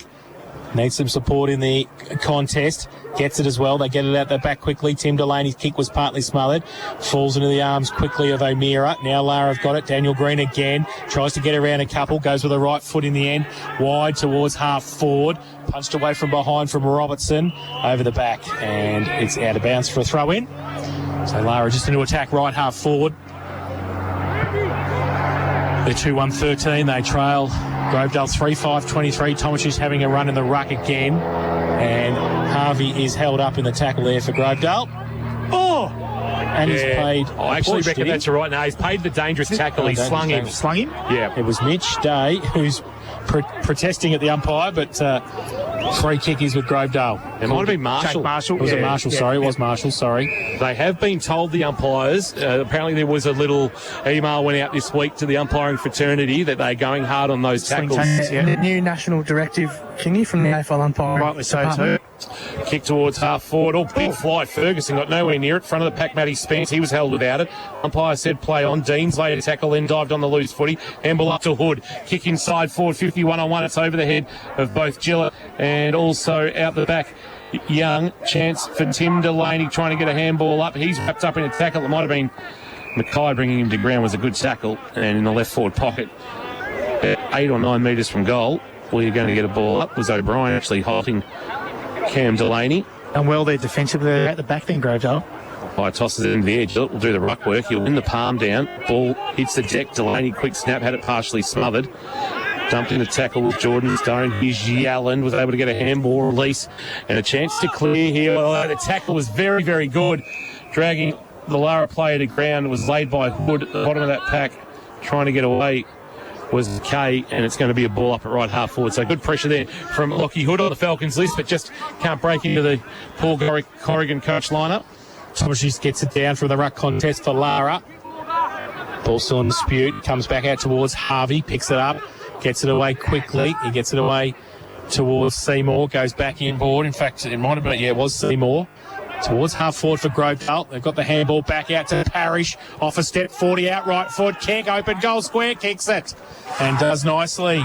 Finn Parrish to finish that off and kick his first of the afternoon. And the fourth for the home side, Grovedale, 4-5-29. And they lead Lara 2-1-13. Second quarter, thanks to Warrilla, who live in Geelong's most awarded community. And in the experts chair for Wilson's Real Estate, Matt Kershaw. They were a little bit disappointed with that in the Lara coaches' bots, because I reckon they had 3 or 4 minutes there where they probably had the opportunity to go forward a little bit more, Lara, but they sort of stuffed around with it through that middle corridor. But you can't give Grovedale much of a chance going forward because they're going to hurt you on the scoreboard. Great to see both parishes lining up. Cassidy, I think, playing up in the Wimmera League at the moment, and you've got a brother that goes all right, I think, playing for Essendon, doing okay. He goes all right. See Zach Merritt signed a 6-year deal during the week. Surely Darcy's going to get thrown something similar his way as Abbott climbed high in the ruck, won the tap down, rolls towards centre half forward. Green tracking it for Lara, picked it up, then got out of trouble. Kicked towards left half forward. Bouncing ball in front of Tom Hancock. Ball at ground level. Luke Ford just knocks it away, but only to the path of Yallen. Yallen a handball over the top to Cockrell. Cockrell will kick on his left. Just mishit the kick, and it's going to float wide and out of the reach of Bailey Ettridge and bounce out of bounds at the cricket nets, and we'll get a boundary thrown in the left forward pocket. More than 10 minutes ticked over on the Total Tools time clock. Total Tools, every tool for every trade. Nice afternoon in the garden if you're doing some DIY around the house and got it on K-Rock 955. Hope you're enjoying the call. Tell you what, with the sun coming in here, I'm getting a pillow shortly. This is amazing. Ball in. Abbott gets it down, front of the pack. Harvey seriously has got it on a string, goes around the corner towards half back. Weagle comes up nicely, right foot kick high, back towards the 10 metre square for Lara, goes over the back of the pack. Tim Delaney looking for a hold. The umpire said no, and it will be a boundary throw in the right forward pocket for the Cats. So Mitch Day going to do the ruck work. Tom Hawkins-style. Yep, Tom Hawkins-style against Ryan Abbott. So, boundary throw in. He'd probably prefer it against a key back than Ryan Abbott, of course. So, thrown in now. Gets in front, Mitchie. Does nicely. Ball falls out the back. Stone can't take it with him. So, a push in the back. The umpire said play on. Ball spills free. Harvey gets it away. Now they're through Smith. Grovedale go towards centre wing. Oh, that's a good grab. A very good grab out there, and the handball came quickly from Cam Delaney, and they run free. Grovedale go inside 50 again. Chafer over the back. He falls. The ball doesn't fall for him though. He gets a trip. I think the umpire gave it away. Mitch Chafer. There's a bit going on behind the footy here, Jace. Kane Ettridge nearly put Luke Ford to sleep. He just chuck him in a nice sleeper hole. The umpire's blowing the whistle. Yep. So there's going to be ramifications from that little squabble down the other end of the ground. Paid a high contact free kick. So if that's the case, that will go all the way to where the ball is and a potential shot at goal for Grovedale. So the ball currently is 40 out from the Grovedale goal. And the squabble happened at the other end of the ground after the ball moved pretty freely from Grovedale's back line. It was the two Ettridge boys, Jace, Kane and Bailey. They were both in there. Helping each other out. And Tommy Gillett's sprinting for the ball. Of course he is. No, not. Has to give it over. Because Chafer was there. I think he gave away the free kick to Matt leg, Spence. Yeah, the leg. So Mitch Chafer will get the free kick, 40 out from goal directly in front. Is that a few shots? Coach killers, aren't they? That is. Mate, that's 120-metre free kick. And Mitch has kicked 1 goal, 2. He's had plenty of the footy in this opening quarter and a bit here at Boodoo. And this will not please Shane Stone one bit. He comes in, left foot kick, has kicked it as well. Mitch Chafer puts his second on the board. And for Grovedale, their fifth, they're 5-5-35. They lead Lara 2-1-13. We've played 12 and a half minutes second term, thanks to the Total Tools time clock second quarter. Thanks to Warra-Lily, and here's Matt Kershaw. Gone are the days where you'd go, get them off, bring them off, because your rotations are so important now to what you're trying to achieve in a whole game of football. But, geez, we just spoke about a coach killer, and, we were talking about Lara trying to get themselves back into the game. They had an opportunity, balls in their forward half, and something like that absolutely kills you, and it drops momentum as well, so... Back in the middle for Borchard and Abbott. Abbott just pushed Borchard, grabbed it out of the ruck and then sent it towards right half forward the kick. Hood underneath it, back with the flight. No mark taken there by Hancock. That was Jack for Lara. Chance now for Lockie. Hood received the handball from Phillips. Kick towards Gillett. Oh, wonderful mark. He just plucked it like taking an apple off a tree. It was like there was nobody on him, and he just said, I'll take this out of the sky, thanks very much. And there was nothing young O'Brien could do. And Tom Gillett, he is a man mountain. He's 17 years of age, and he's put together like you would not believe. It's his first mark. He's signing autographs at school yet? Oh, 100% he would be walking around with his own autograph book. Very popular at Grovedale College, but the talk is that he's unaffected by all the hype of it all. Yeah. He'll need to start this one right goalpost and work it, and that's what he's done.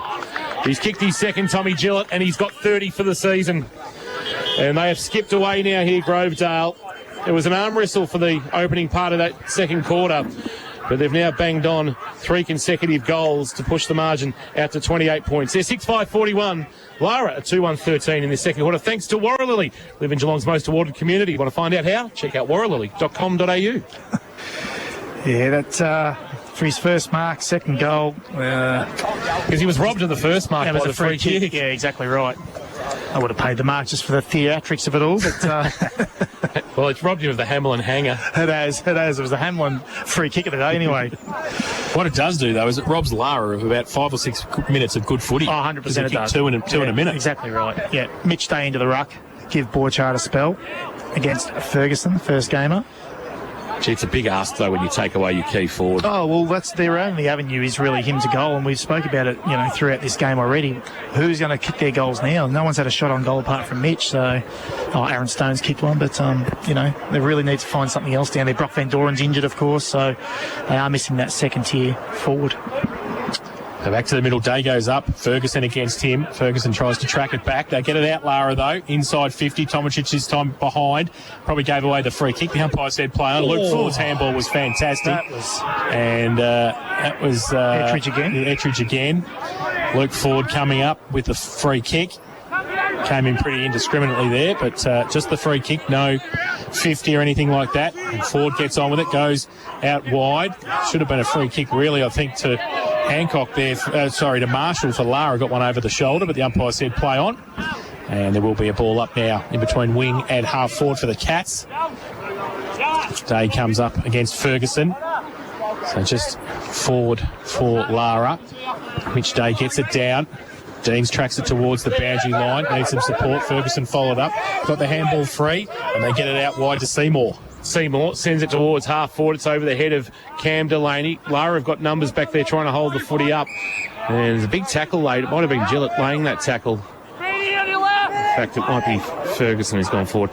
And we will get a ball up.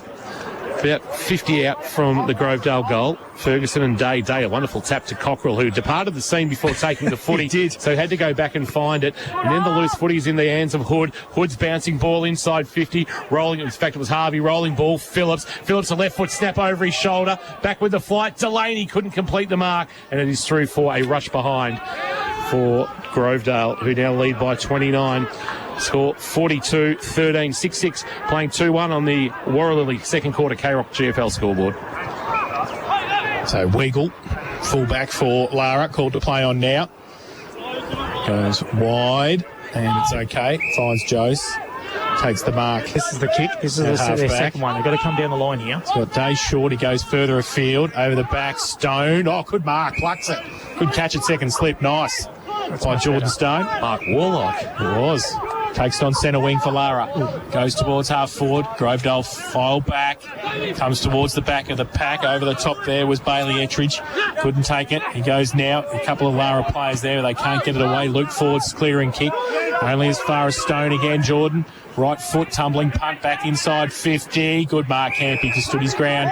Did nicely for the Tigers. Campy will send it into the left back pocket where he's got Parrish with the footy. That's Indy with the footy. He kicks now onto the chest of Chafer. Chafer is called to play on in front of the social club. Good social distance crowd.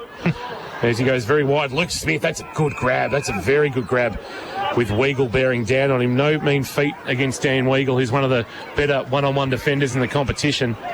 Smith comes inboard to Chafer, who right now might have $100 to spend at the Leopold Sporties. Got 100 kicks. Gives a handball off back to Smith. Smith kicks on his left towards halfway. It's not a great kick, it's a poor kick, and McKay has marked comfortably there for Lara.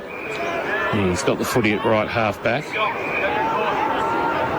It's Marshall. Marshall driving the ball on the bounce towards Day. Getting in the way was Will Jeffrey. Head over the ball, trying to take possession, couldn't. Wonderful pick up Mitch Day, and then the handball release was okay to Cockrell. Cockrell gives it back to Weagle. Weagle's got it at right half back for Lara. He'll kick now towards half forward, and Hancock worked under it by Campy. Out the back, Harrison White did a Bailey. Cockrell was leading without the footy. He got a handball up though. Parrish, that was Finn. Gives it off towards Harvey. Harvey kicked to the wing. Paul Weagle stands tall again for Lara and marks. Weagle back in board. Okay, Jose goes up, takes the mark, wants to play on quickly, gets it going, runs through half forward, takes the bounce, has to be quick now, goes to the right foot, kick long, open goal square. Green gets back there, can't take the mark. Did nicely in the end to get the ball to the front Deans. He got it away for Grovedale. They might be out of trouble. The handball though was indiscriminate, came back to Luke Ford, works in the phone box nicely to Deans. His handball was okay, got it back speedy, under pressure, got one in the back. The umpire said, held to him. Yeah, this is the moment Lara are getting themselves back in the game a little bit with ball in hand. Mitch Day's got to go forward. They've got to make that change now. Borchard back in the ruck. Yep, he is. He's up against Ferguson now. Right half forward for Lara. Ball off the back of the pack. Luke Ford had a good term. Handball over the top. He runs out of room in the end, and we'll have a boundary thrown in front of the social club. The opposite side of where the K-Rock commentary box is at 6:42 Grovedale. They lead Lara 2-1-13. We've played 20 minutes, second term total tools time clock. Every tool for every trade. Thank you, Jason Doherty. Ball back into play. Borchard front position. The tap down. Cockrell took it on the bounce. Released a handball off. Marshall, quick kick inside forward 50. Bouncing ball over the head of Campy. Falls for Day, but he had a fit of the fumbles in the opportune time for Lara. Ford, that's Luke going in low. You'll get a free kick for below the knees contact. That might have come from Hancock. That's Tom Hancock, who's got the very closely cropped hair. In fact, there's none. It's the old-fashioned zero. Ford sends it wide. It's not a great kick. He's looking at here for Seymour, and it was well judged down low by Cos. Max Cos, short, not a great goal. He actually kicks okay. Hancock, Cockrell, gave it to Green. Green on his left boot, just a quick snapping kick to the top of the goal square. Knocked away by the Grovedale defence. Straight to Cockrell. Floating ball to the goal square. Back with a flight off the hands of Campy, and through for a behind for Lara. So a minor score. Their first behind of the second quarter. They trail by 28. The score, thanks to Warralilly, the second quarter is 42. Playing 14-6-6. Playing the old Archbishop Desmond Tutu. So the Tigers at full back come short in towards Tim Delaney, who takes the mark. Thought about the handball over the top back to Harrison White, who kicked it in, but he elects to go further over the head of Ferguson. At the back, Weagle got himself into trouble, and the don't argue. Oh, he got it back in the end. The handball turned over again from Hood back to Weagle. He goes high towards centre half forward, punched away at the back of the pack, and that came from Feagott. Now through the middle, Yallen gets it out the back and does nicely towards Matt Spence. He goes out wide. It's a good kick. Taywin Robinson takes the mark, plays on quickly at right half forward, back inboard, looking for Day, and the big fella puts his hands up. Matt Kershaw's very happy with him at full forward, and he takes the mark and will shoot the goal from 25 out directly in front for his second. I understand you got to give your ruckman a little bit of a spell, but getting back there when you can, particularly when you got a little bit of momentum in the game. Half time at Metricon Stadium for Leopold Sporties. Port Adelaide 47, lead Gold Coast 13.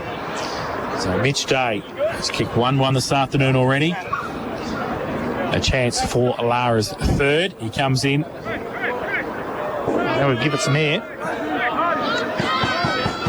Right foot kick, gave it some air and missed it. So 1 goal, 2. His personal tally this afternoon, 2-3-15. Now the Cats.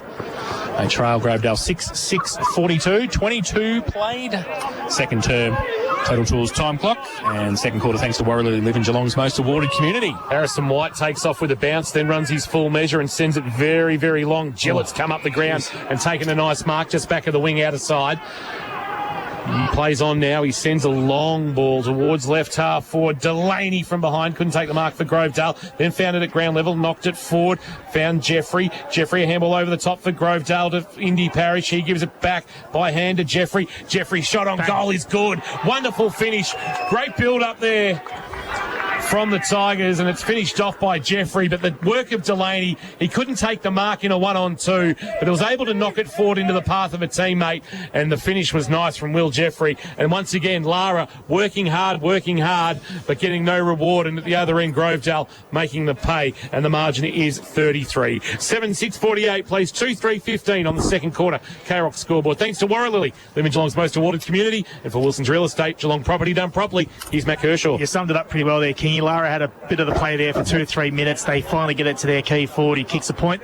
Grovedale will go coast to coast. We talked about coach killers throughout the day, and that certainly is one of them. Back in the middle, Abbott against Borchard. Still in the glue pot there in the middle. Kicked out quickly by Will Ford for Grovedale. Yellen played for a push in the back, didn't get one. Lara working hard to push it on the outside. They do a good tackle, though, in the end, is it? The umpire said yes. I think he's going to pay. I think he's going to pay holding the ball. He had plenty of opportunity there. The Lara player, and Deans will take off quickly and down the field, said the umpire. So late there with a tackle, Green against Deans. And Grovedale will take the free kick left half forward. Kick over the top by Delaney towards Gillett. It goes up, can't take the mark. Punched away from Young from behind, though. Grovedale again. Ferguson does nicely. Right foot kick towards the top of the square. Delaney goes up. He can't take the mark. Front and centre was pretty good there. Grovedale had the numbers. It comes out quickly. And I think it's through for one behind. It is to the home side. So they go to 7-49. Lead Lara 2-3-15. I like the look of this Ferguson, Jace. He has certainly showed a lot today at this level. Kick came from outside the goal square and it's bounced out of play. So it means it'll be a boundary throw. And it's once you haven't left the goal square and the ball goes out of bounds from that kick in after a behind, that it's out in the full. So it will be a boundary throw-in. So a bullet dodged there. A rarity in footy now, wouldn't it, Kingy? It's very rare, yeah. I don't know when Saktui, when he's launching a torp, might be the only one that stays in the square. Here's Aaron Stone outside of the left boot. He's kick. Robertson front position, couldn't take the mark, kept it in front of him though. Did okay to try and win the footy, but he won't win the footy. And trying to barge his way through is Will Ford for Grovedale. He's held up. Tackle laid is a good one to keep him from going anywhere. That was Robertson that held him up, and we will get a ball up. Just forward of the wing, right half forward for Grovedale. Broadcast side Abbott into space. The tap for Harvey, who gave it to Deans just around the back of him. Kick inside 50. Was touched off the boot. So a quick handball release came to Koss of Lara. He gave it back from whence it came, which was Mackay. He's lost it. Quick snap on goal might have been from Phillips. He's missed to the right through for a behind. And the margin is 35. 50 playing 15 in this second quarter. That on the Total Tools time clock is around 26 minutes played. They play on quickly. Mackay from full back for Lara goes out wide. Looks for Hancock. Big punch away. In fact, it was Marshall that was out there. And it's punched over the line for a boundary throw-in. There's Ferguson across there doing some defensive work for the Tigers. So boundary throw-in. Left half forward. Late stages this second term. Borchard in front. Got it down. Got to do his own roving work in the end. Abbott lays on him. And the umpire says, boys, get up. You'll do some ruck work now for a ball up. Still left half forward for Grovedale. Abbott got it down nicely to the outside. Yellen put a tackle on.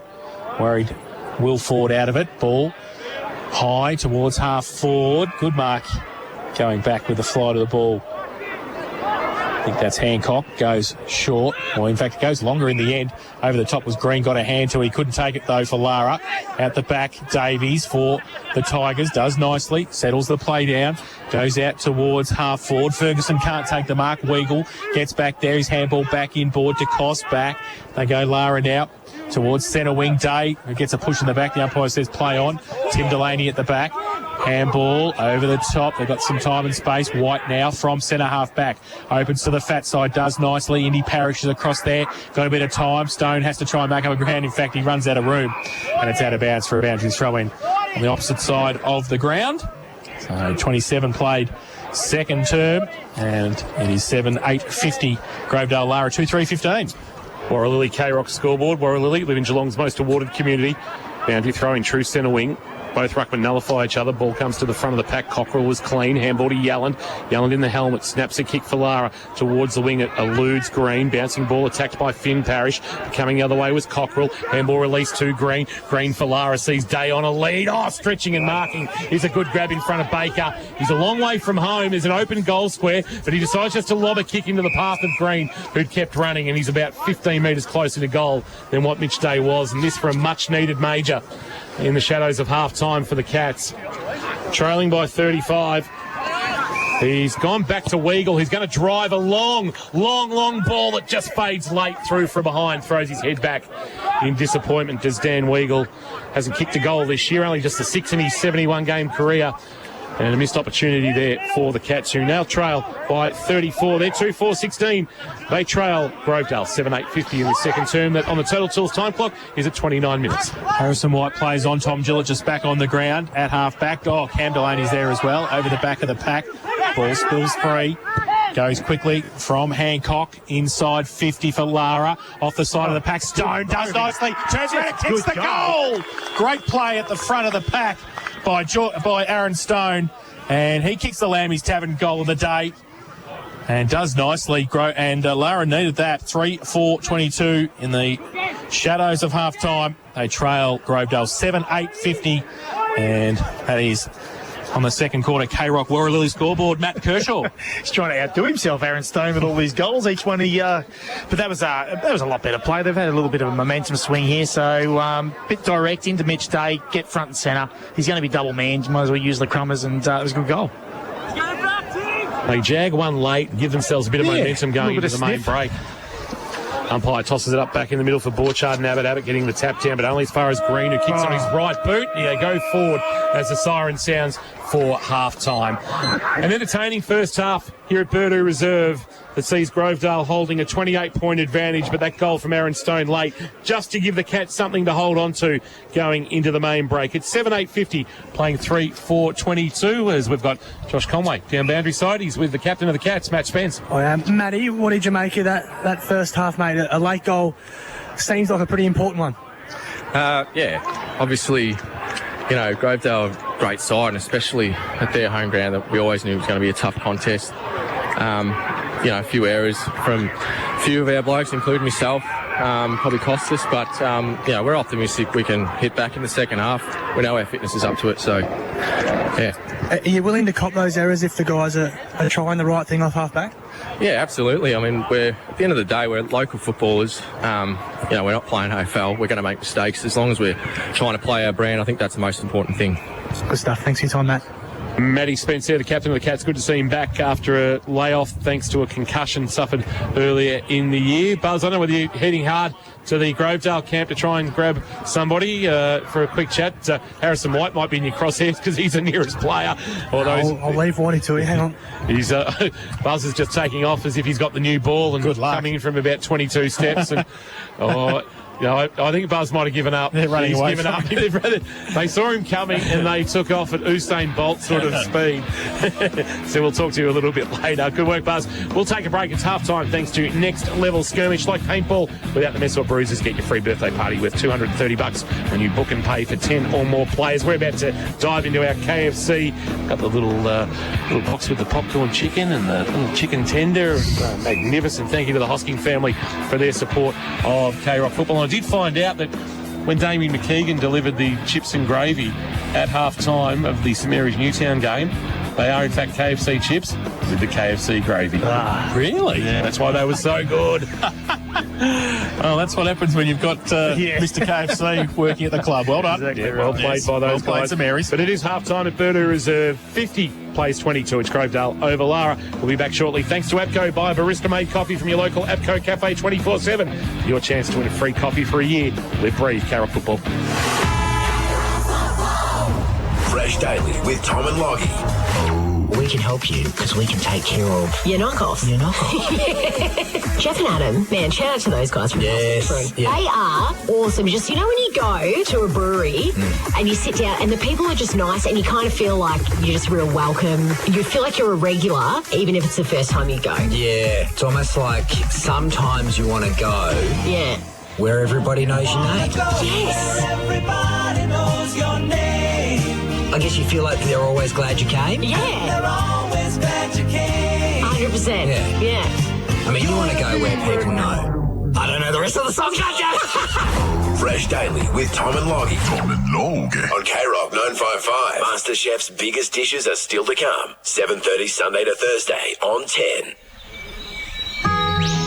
Hamlin Homes, proudly Geelong's largest locally owned and operated builder. Distinctively familiar with the region's lifestyles, landscapes and suppliers. Distinctive in history, having served the local area since 1983. Distinctive in our ongoing commitment to the local community. Distinctive in design, taking inspiration from the local environment to create beautifully unique homes that reflect our clients' aspirations. Hamlin Homes, distinctively local. hamlin.com.au. At home, on the work site, in the office, there are some big cleaning problems you just don't want to deal with. Don't panic. Call Steamatic. Steamatic has real solutions to your cleaning problems. Graffiti removal, kitchen canopy cleaning, blasting services or the big industrial jobs, they're equipped to handle it all. Steamatic, a standout job every time and on standby when you need them most. Don't panic. Call Steamatic. Essington Street, Grovedale. Visit steamaticgeelong.com.au. Meals with the family, drinks with your mates, and plenty of good times. It's all back on at the Leopold Sportsman's Club. Monday night is family night, $18 for 2 courses, and just $10 for the kids, plus free face painting. The Cash Members Cash Draw and raffles happen every Tuesday, and Wednesday is $17 palmy night, with your choice of 5 palmy varieties. Great lunch specials Monday to Saturday, and the sports bar is fully open. LeopoldSporties.com, your complete family venue. 135 Kensington Road, Leopold. For a limited time only, get up to a big $1,000 gift card at Harvey Norman when you buy on interest-free. That's right, up to a big $1,000 bonus gift card. Shop for furniture, bedding, electrical, technology, flooring and more. Buy on 60 months interest-free and receive a bonus gift card up to a big $1,000. Minimum finance $1,000, 60 equal monthly payments. Interest applies if you do not comply with terms and conditions. Fees, exclusions apply. Limited time only, now at Harvey Norman. Easy parking at 2 great locations, Corio and Warren Ponds. Geelong, the game is on. Proceed to the next level. Next Level Skirmish is laser tag on a whole other level. All fun for all ages. This is where Next Level tech and exercise collide. Do a public session or book a private session for your crew. Perfect for parties and team building. Battle your mates in Geelong's most epic laser tag arena. Furo Street, North Geelong. Book at nextlevelskirmish.com.au.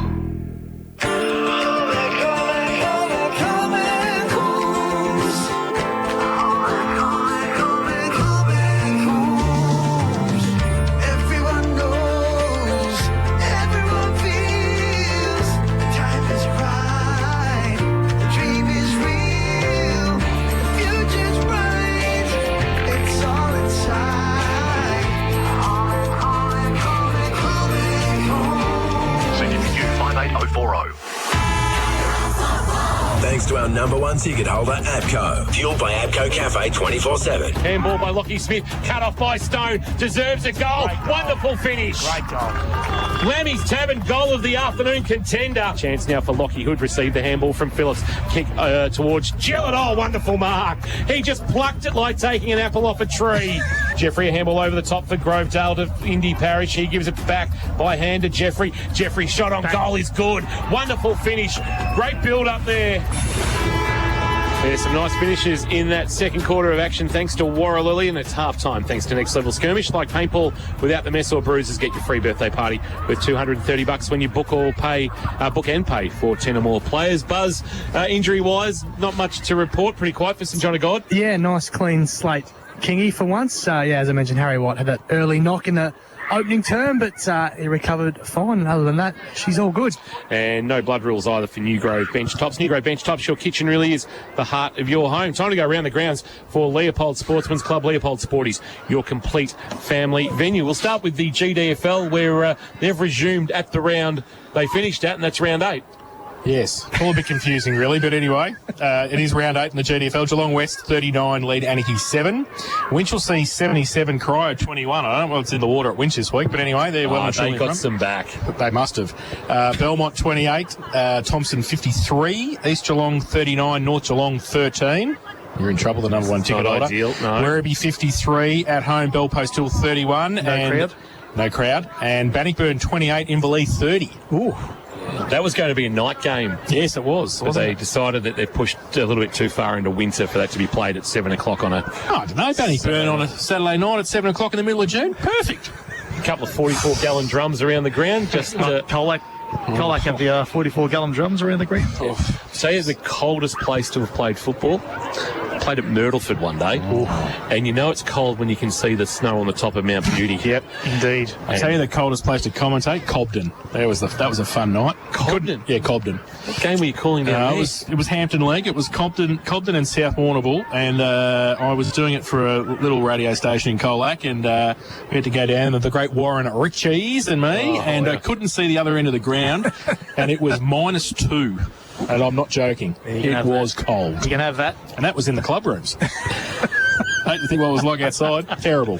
Rest of the GFL, where it is round 10. St Joseph's 48, Leopold 25. Bell Park 26, St Mary's 39. South Barwon 51, lead St Albans 7. Geelong West 39, lead Newtown and Chilwell 34.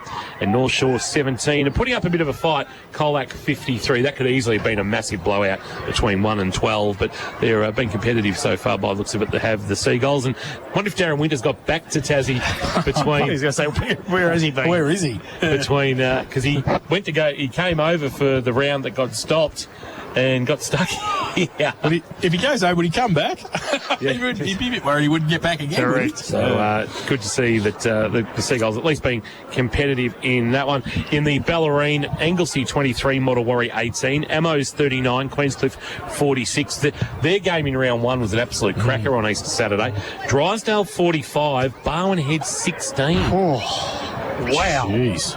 Newcombe 71, Port Arlington 2, Ocean Grove 8, Torquay 49. Pete Davies spoke to us at krockfootball.com.au and hoped that this would be the improvement test, the gauge, and unfortunately the gauge is empty.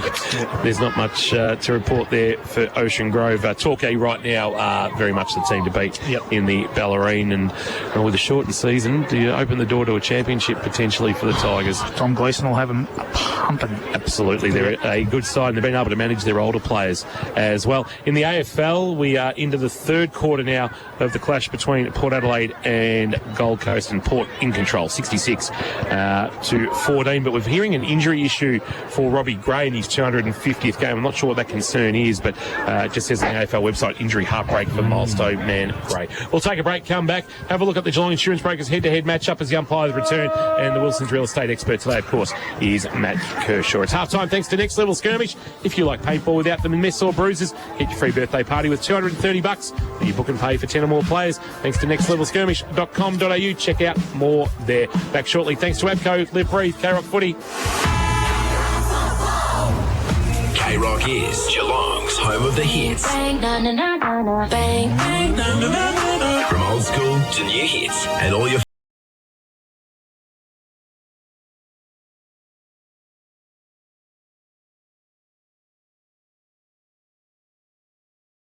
home of the hits. This is how you remind me of what I really am. K-Rock 955. Give yourself the home ground advantage at Warralilly. It's the place where the environment thrives, where over 1 million trees and shrubs have been planted, and 5 kilometres of the multi-award-winning Armstrong Creek has been restored into a natural wonderland, where you can ride, walk or run along trails that meander past conservation gardens, public art, playgrounds and stunning waterways. It's why Warralilly is a national environmental award-winning community. New land releases now selling. Visit warralilly.com.au. Hitting G-Town after the game? You know where you're going to end up, don't you? Lammy's. So why not start the night strong? There's nothing that's more iconically Geelong than our very own Lammy's Sesh. Get your weekly dose of great tunes all night long. Give yourself something to talk about Monday. And remember, never, ever lamb alone. Lammy's Tavern, open from 9 p.m. every Friday to Sunday, with free entry before 10 p.m. Lammy's, you know where to go. Shane Crawford here with Chance, my local APCO Cafe 24/7 barista. Chance, what makes your award-winning coffee taste so good? It's the ingredients and care in every cup. We use our signature blend Giganti beans and Aussie-owned, Aussie-made Pura Milk. Our award-winning Giganti beans are specialty roasted and Pura Milk textured until silky smooth for the best cup of coffee. Giganti Coffee, Pure Milk and APCO Cafe 24/7, all proudly Australian-owned. APCO Cafe 24/7, now that's a good barista coffee. We've got you. For a limited time only, get up to a big $1,000 gift card at Harvey Norman when you buy on interest-free. That's right, up to a big $1,000 bonus gift card. Shop for furniture, bedding, electrical, technology, flooring and more. Buy on 60 months interest-free and receive a bonus gift card up to a big $1,000. Minimum finance $1,000, 60 equal monthly payments. Interest applies if you do not comply with terms and conditions. Fees, exclusions apply. Limited time only, now at Harvey Norman. Easy parking at 2 great locations, Corio and Warn Ponds. At home, on the work site, in the office, there are some big cleaning problems you just don't want to deal with. Don't panic. Call Steamatic. Steamatic has real solutions to your cleaning problems. Graffiti removal, kitchen canopy cleaning, blasting services or the big industrial jobs, they're equipped to handle it all. Steamatic, a standout job every time and on standby when you need them most. Don't panic. Call Steamatic. Essington Street, Grovedale. Visit steamaticgeelong.com.au. Metricon gives you freedom. The freedom to create your own dream home at a price you can afford. Like our spacious 4-bedroom Amira 20 with domain facade for $182,990. Yes, under $183,000 for a stunning family home. Hurry, first 50 buyers only. Visit your local Metricon display today. Freedom by Metricon. More home for less. Conditions apply. Exclude site costs. Geelong Build Region. CDBU 52967. Thanks to Freedom by Metricon. Half-time coming to a conclusion at Verdoo Reserve as Laurie Hill, our wonderful associate, has just brought in the KFC chips. Great work by Pothole. He's been all over it today. Next level skirmish. Something, I'll tell you. Like paintball without the miss or bruises, get your free birthday party with $230 when you book and pay for 10 or more plays. Your thoughts on the first half? Matty Kershaw for Wilson's Real Estate, Geelong Property, done properly. Well, it's probably not the free-flowing game that we've been used to seeing Grovedale play at the moment. That may be due to a bit of Lara's pressure as well. But, you know, we haven't seen the big key forwards take it apart. Our head-to-head matchup at the moment, Gillett's kicked 2. He's only had the 2 marks. Mitch Day's kicked 1 goal, 2. He's had the 5 marks. So they're probably travelling along even Stevens at the moment. But, look, I'd like to see the game open up a little bit here and a little bit better ball going into each other's forward half at the moment. But pressure does a lot of things in football, and there's just a lot of dump kicking at the moment. And Grovedale hold the ascendancy. Just look, that last goal to Lara, that last clearance they got that was going into their forward half may give them a bit of confidence at half-time. And I think the first probably 4 or 5 minutes will see which way this game's going to go. Geelong Insurance Brokers head-to-head matchup. It is the key forwards, Gillett and Day. Gillett with 2 straight, Day with 1 goal, 2. Has Day had more influence on the contest? I'd say he has. He's getting up the ball, up the ground a little bit more. He got himself into the ruck and done a few things as well. I mean, he's been, you know, the 5 marks. He's going for 10 for the game if he goes on that average. So it's he has been influential. Look, take nothing away from Casey Young. I think he's been okay down there. Weagle's coming off as that second defender in the air. So yeah, I think they're handling it pretty well down there. They're just getting those goals. And as we talked about, there was a couple of coach killers in there, a couple of turnovers. But what I did like is what Matty Spence said. Like Matty Spence said, yeah, we're going to make mistakes, and we're going to keep trying to play our brand of footy. So if their brand of footy is to come through the corridor as early as they can, well, so be it. Keep biting off what you can chew, but just make sure that you learn from those mistakes the next time. So, all right, with more than 39 years in the insurance industry, Managing Director and Don at the team at Geelong Insurance Brokers work with their clients to ensure they have the right cover, not just the cheapest premium. Josh Conway, you're down Boundary Side, and I believe you were just on the phone. I believe you were making a booking for the Leopold Sportsman's Club. That's it, Kingy. I'll be there for many weeks now. This is they're supporting us like they are. Fantastic. And I've been racking my brain at half time to see who I think's been playing all right. So we'll see where that stands at the end of the day. I hope you don't do a Robert Klomp where they gave him the TV on the night footy many years ago, and he had about 8 possessions. The TAC stats tracker will find you out, Buzz. Third quarter, thanks to Metricon Freedom. Here's Jason Doherty. Abbott gets it down straight away to Harvey, who gets the kick away for Grovedale. Deep forward. Delaney comes out, can't take the mark off the front of the pack. Ferguson made up some good ground as well. The big fella falls in the arms quickly of Phillips. He got wrapped up. The umpire said dropping the footy. And it's going to be a free kick coming back quickly to Cockerell for Lara. Goes out wide. Very wide, looking for Hancock. Tom out there, can't take it though. Runs out of bounce, and we'll have a boundary throw in centre wing. Social Club side of the ground. So 7-8-50, Grovedale. Lara 3-4-22. Boundary throw in for Abbott and Borchard. Borchard in front. Abbott, little toe poke was nice. Grease handball back in board for Lara. Handball over the top towards Robertson. Has to sit and wait for it. His handball missed the target to start with, but they did pretty well to get it away quickly. And that came from Marshall. Going back. No mark taken off the front of the pack. They can run. Hand around the corner was pretty good. And the ball, has missed. And they were pretty happy about it too, the Lara forwards, with that kick around the corner. And in the end, it wasn't. It was only through for a behind, and that came from Bailey Ettridge. So they go to 3-5-23 now. Lara, Grovedale 7-8-50. The kick in from Harrison White is a good one onto the chest of Tim Delaney. Gives it off by handle. Luke Ford for Grovedale. Out of side of the ground looking for a marking option. He finds one too in Smith, who takes a good grab.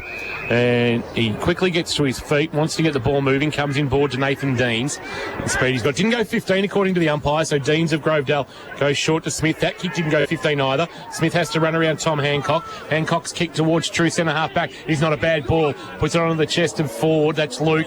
Sweeping handball to Phillips. Phillips right in front of our broadcast. Best seats in the house for Apco Cafe 24/7. And a neat little kick to Delaney. Ferguson presenting. Sends it in that direction now. Couldn't get a run at the footy. Had to play spoiler. Front of the pack. There's numbers for Grovedale. Chafer slipped over as he went to kick. And he's going to be pink holding the footy. Jordan Stone laying the tackle and winning the free kick in the right back pocket. He was just stiff, Chafer. He slipped on the area where I suspect there's a bit of traffic during cricket season. As the cricket nets are in that area. So just couldn't get the traction. Went to ground and Jordan Stone wins a free kick for the Cats. Buzz, you might want to keep St John of God. You might want to keep an eye on Tom Gillett. The big K-Rock zone's got a tight thigh, I reckon, a strapped thigh there, so you might want to keep an eye on that. The ball comes back inboard, and Cam Delaney stands his ground at left half forward for Grovedale and takes the mark. So he wants to drive it back towards K-Rock zone. He goes in that direction now. Schaefer's there as well. He goes up. He can't take the mark off the front of the pack. Roved by Hood. Handball back to Schaefer across his body and sees it through for one behind. So 2 goals, 3. His personal tally this afternoon. It's his right leg, isn't it? Yes, Chase, it is. He certainly flew all right for that. That footy we'll definitely keep an eye on him. Maybe a bit of a cork or something there. St John of God. Weagle will send it into the sunshine on the outer side, but Luke Ford, judging it best, has taken the mark for Grovedale. It's about 60 from home. Ferguson providing a leading option. He'll kick into the pocket in that direction, but Matt Spence, the captain of Lara, standing tall, taking a nice mark in the left back pocket, just finding his feet after a 6-week break. A high kick now. He'll send it towards the outer wing and a one-on-one, looking out there for Borchard. Knocked away by Abbott Bailey into the path of Borchard. And he banged it on the boot, but in jamming it on the boot, only managed to put it onto the chest of Harrison White, who's got it at right half-back for Grovedale. Just swinging back behind him to take the footy is Baker. Baker, a neat little kick onto the chest of Will Jeffrey. Jeffrey for Grovedale. He's kick looking for Seymour. It was a little bit errant, and it's opened the door here for Costello. It was good by Seymour to palm it into the path of Phillips. His handball missed Will Ford, but there's plenty of Grovedale numbers here, including Tim Delaney, to give it to Phillips. who then loops it back to Will Ford. Ford steps inside a man coming towards him and kicks a floater towards Chafer, who can't mark. Chafer finds it on his left boot and sends the Tigers forward. High kick, Chafer. I think he's put it back towards the pocket. Getting back there to Laney. Gillett, great pick up. Handball over the top was great too. Phillips couldn't track it and pick it up. He's under pressure now. A couple of Lara players behind him. They can break free now, the Cats, and they go from half back towards centre wing. Oh, nearly a great mark by Ettridge. Couldn't take it. Davies handball back in board. They can trap it. Feegit goes inside. Gillett comes out, the big fella. K-Rock zone takes it. And it will shoot from 40 out. This will test the right leg. Will. He's kicked 2 goals, as we said, this afternoon. And we are going to have a great seat to this kick as he stands just to the left of the K-Rock commentary box at left half forward. He's got the calf strapped. He's got the thigh strapped. He's got everything strapped on that right leg. Let's see how it goes. He comes in now. 40 out. Right foot kick. Puts it up high. It's across the face of goal. Not going to make the distance. Good mark, Weagle. Last line of defence for the Cats. He's going to be able to hopefully get it out for Lara. Goes now with a kick wide. Might be okay at the back too to O'Meara. He runs out of room though, unfortunately for the Cats, and it's out of bounds for a throw-in. 3-5-23 Lara. They trail Grovedale. 7-9-51 third quarter. Metricon Freedom, K-Rock scoreboard.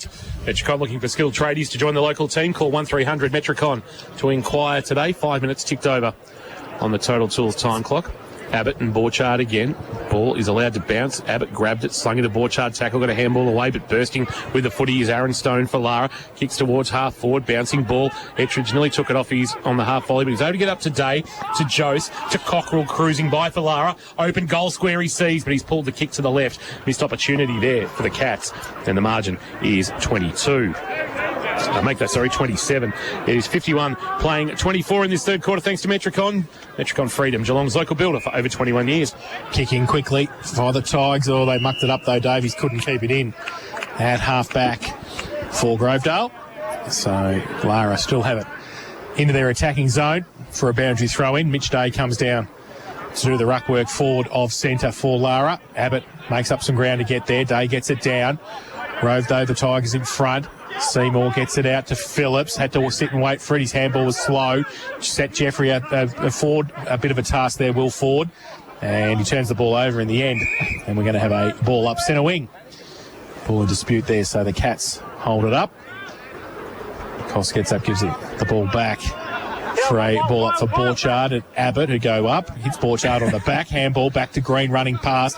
Does nicely. Bit of a don't argue against Harvey. Left foot kick high inside 50. Day runs back. Oh, a couple of Grovedale players spoil each other there. Chance now for the Cats to turn it around. Right half forward. The kick's high again. Goes up. Oh, Mitchie takes the mark.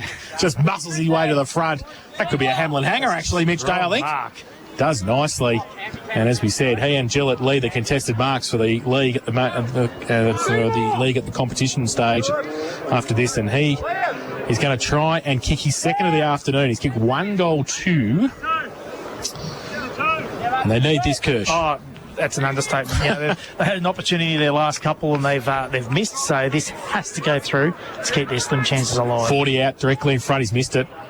Oh, I reckon he's missed it. He has through 4-1 behind, so 1 goal 3 to Mitch Day. 3-7-25 now. Lara, they trail Grovedale 7-9-51. Metricon Freedom K-Rock scoreboard. We've been playing 7.5 third term. Total Tools time clock. Total Tools, every tool for every trade, as Harrison White just waits for the ball to come back from behind the goal. Those grounds, isn't it, with the ball take off for a while out the back?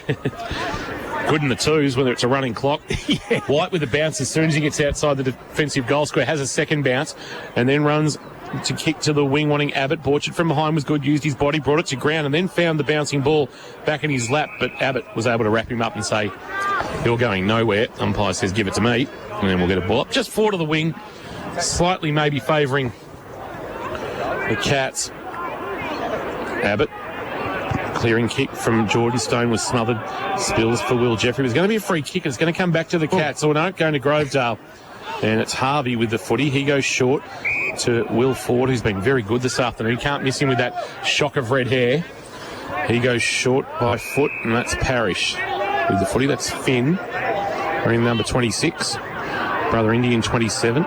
short onto the chest of Will Jeffrey, who's been solid this afternoon. Jeffrey comes in, board. The kick was spoiled by O'Meara, straight back to Ford. Ford to Harrison White for Grovedale. White's kick to half forwards over the head of Hood. Well judged by Robertson, who marked just back of the wing for the Cats. Comes back in, board. It's okay, just. Jordan Stone takes the mark. Thought about the handball running past Robertson again. He just holds it up though. Stone now runs, right foot kick into the middle of the ground. I don't think that's where it was supposed to go. Punched away quickly. Came from Seymour. And I think he had an opportunity to mark it, but thought there was somebody around him from Lara. There wasn't in the end. Ball in dispute. The umpire will come in and ball it up just forward of the centre square for Lara. Ball up, Abbott gets it down. Green tries to take it out of the out of the roving contest. He's wrapped up straight away, not going anywhere. And the umpire will come in and do a bit more work. So Borchard and Abbott, a metre apart. Umpire throws the ball in there. Borchard gets it down. Rove, though, by Harvey. His handball back to White. Back to Harvey. All under pressure. Now the toe poke. Comes in quickly. Cockrell gets it close to the boundary line.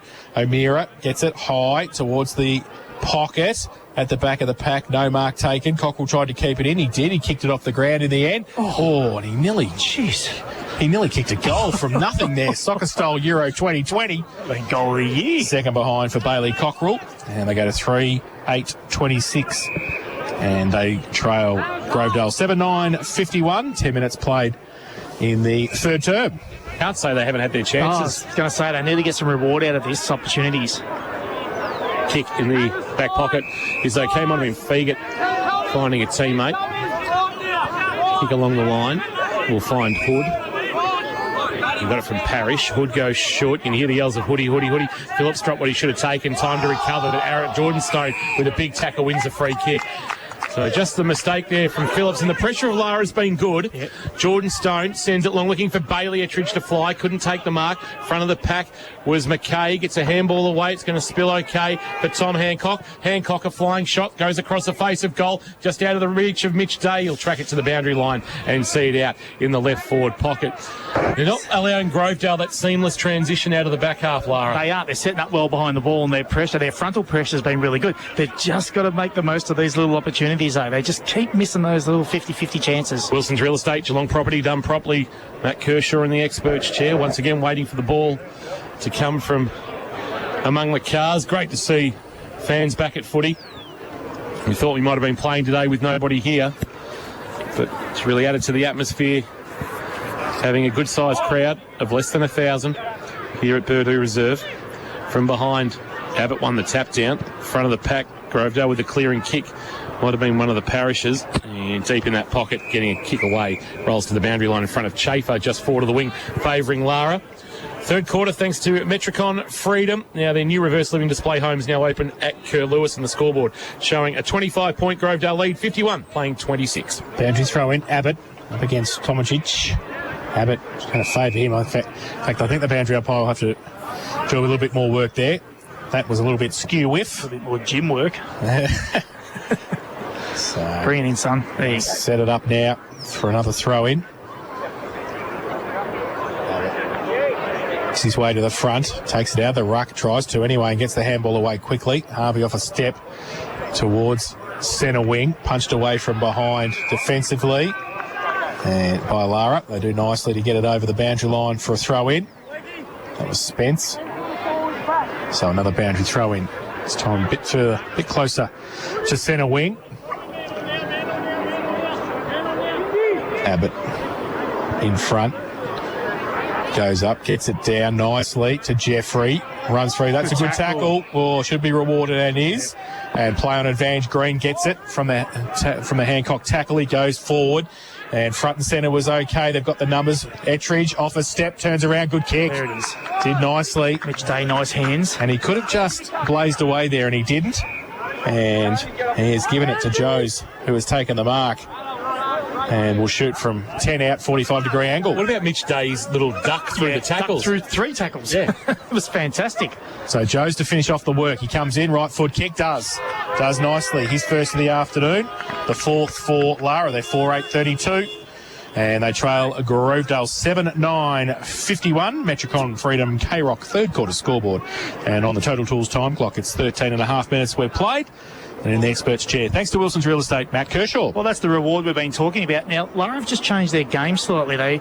We spoke about it at half-time, how they've been taking that 45 or trying to hit the corridor. They're actually going that longer kick now, or that kick down the line. They're actually getting it in their forward half a lot quicker.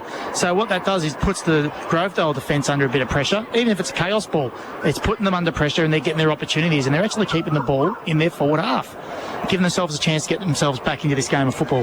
Matt Kershaw in the experts chair for Wilson's Real Estate. Geelong property done properly. The Tobe Terrace in Newtown. Tomicic doing the ruck work against the debutant Ferguson for Grovedale. There's going to be a free kick in the middle. It's going to go to the Cats, and they've got an opportunity here again to go inside forward 50 through Marshall. Got it just back of the glue pot.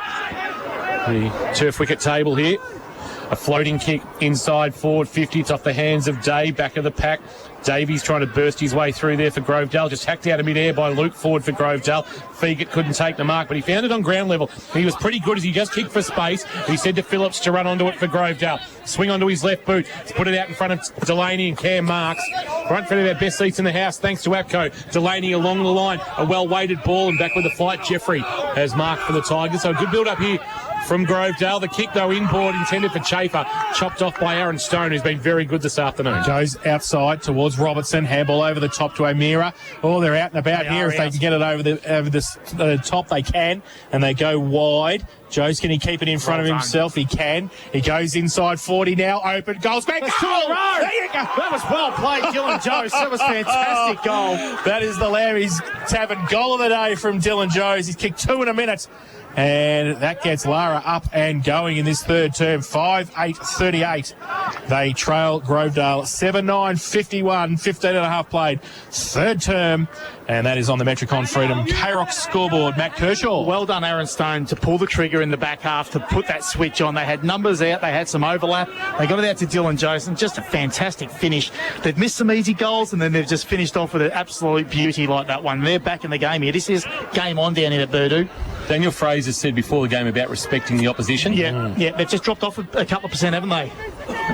And they've let Lara back in. So 3 consecutive goals that started with Aaron Stone late in the second quarter. Ferguson doing the ruck work, winning the tap down. Handball up, Jeffrey to Ferguson. Wanted well forward, good pressure coming off the edge of the square.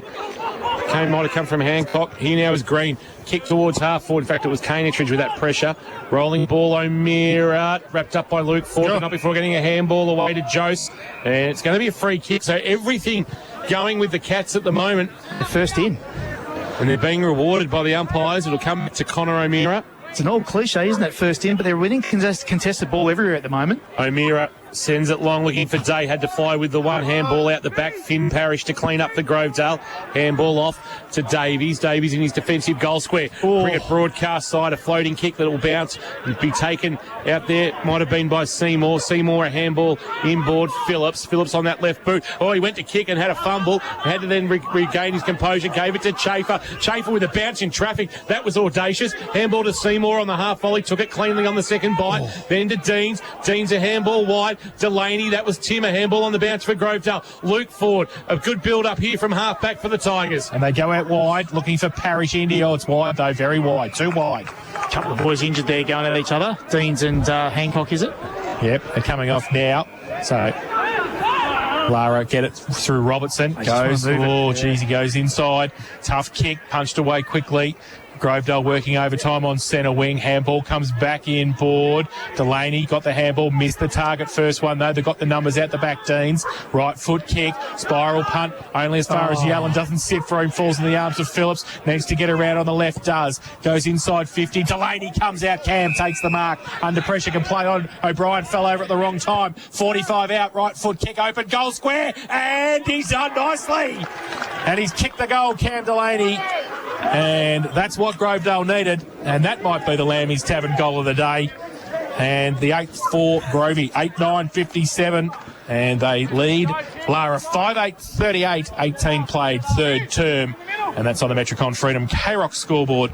And here's Matt Kershaw. How unfortunate. They've done all the pressure in the middle of the ground. The kick out to Yellen, who's on his own. They would rebound into their forward 50, and that ball bounces the wrong way for him. Big off break. Oh, massive off break. And he did everything right, but what do? You can't control the bounce of that ball. Tom Hancock came off like he had a stone in his shoe. St John got injury update, Buzz. Yeah, got a nice big cork right down the bottom of his right thigh, Kingy. Thank you for that. Keep an eye on that. Back in the middle.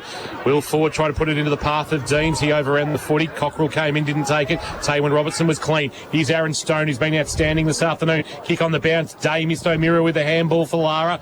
Coming in, Bailey Ettridge, wonderful pickup, burst away, a high kick that will bring rain on this sunshiny day. Inside 50, the ball bounces away from Tomacic into the arms of Aaron Stone. Stone on the left, sees an open goal square, has missed to the near side for him, and the margin is 18. And the game has just gone up a notch, and Aaron Stone is one of those reasons why the game has gone up. He's got 2 goals, one this afternoon. The score 57-39 on the K-Rock Metricon Freedom scoreboard. Metricon looking for skilled tradies to join the local team. Call 1300 Metricon to inquire today. So the Tigers bring it in quickly, go to the outer side, chain of handballs, ends up with Harvey from half back over the top. It's okay. And mark taken by Abbott. Harvey followed it up and goes now with a kick to centre wing. Gillett a long way up from goal. His handball. It's a training drill at the moment. Deans gets it out quickly.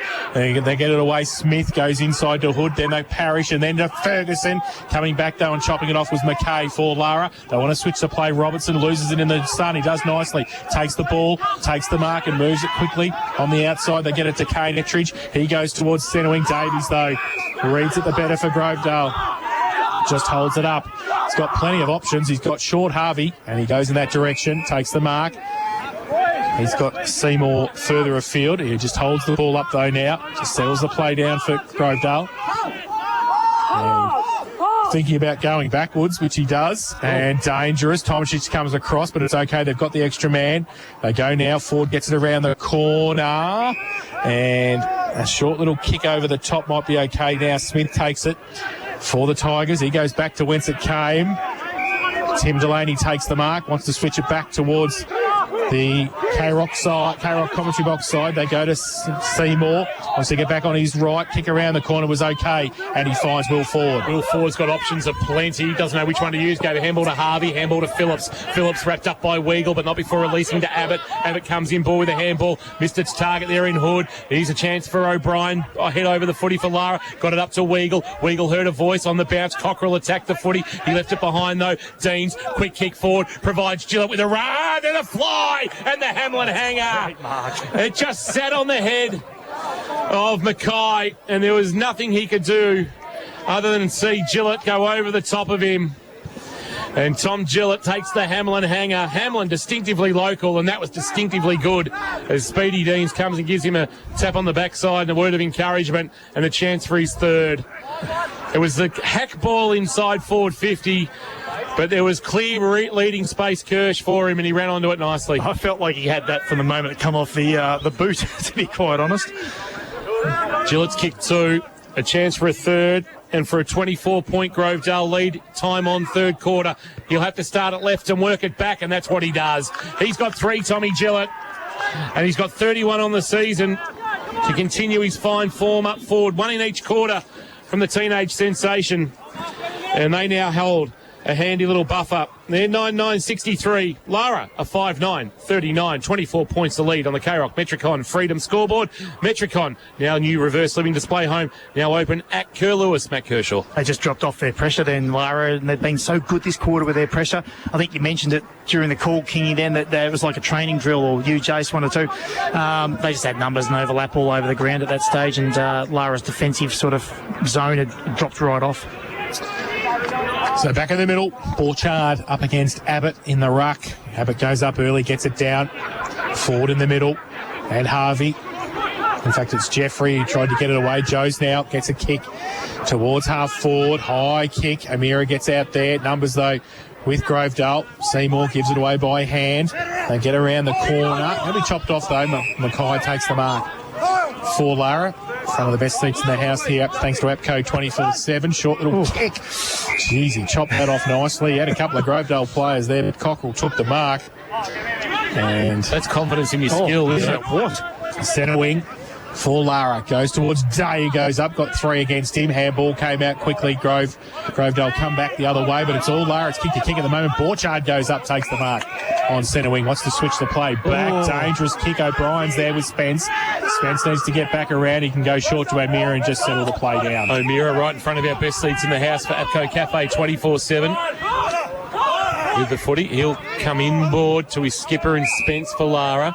He's now called to play on because he went off his line, so he has to concede 15 metres back to Yelland, and he's about 30 from his defensive goal now, so they're a long way from home, and Aidan Yelland, all he can see is 35 players in front of him. Brings it back towards our broadcast position for Mackay, but Chafer got front position and took a nice mark. He's got options aplenty inside forward 50, a high ball. The debutant Ferguson, Yelland worked him under the footy, bouncing ball taken by Young. Young feeds a handball to Jack Hancock. Hancock in the left back pocket. They want to open up the outer side of the ground, and that's a well-weighted ball for Tomacic to come up and mark. Takes the mark at half back, Tomacic.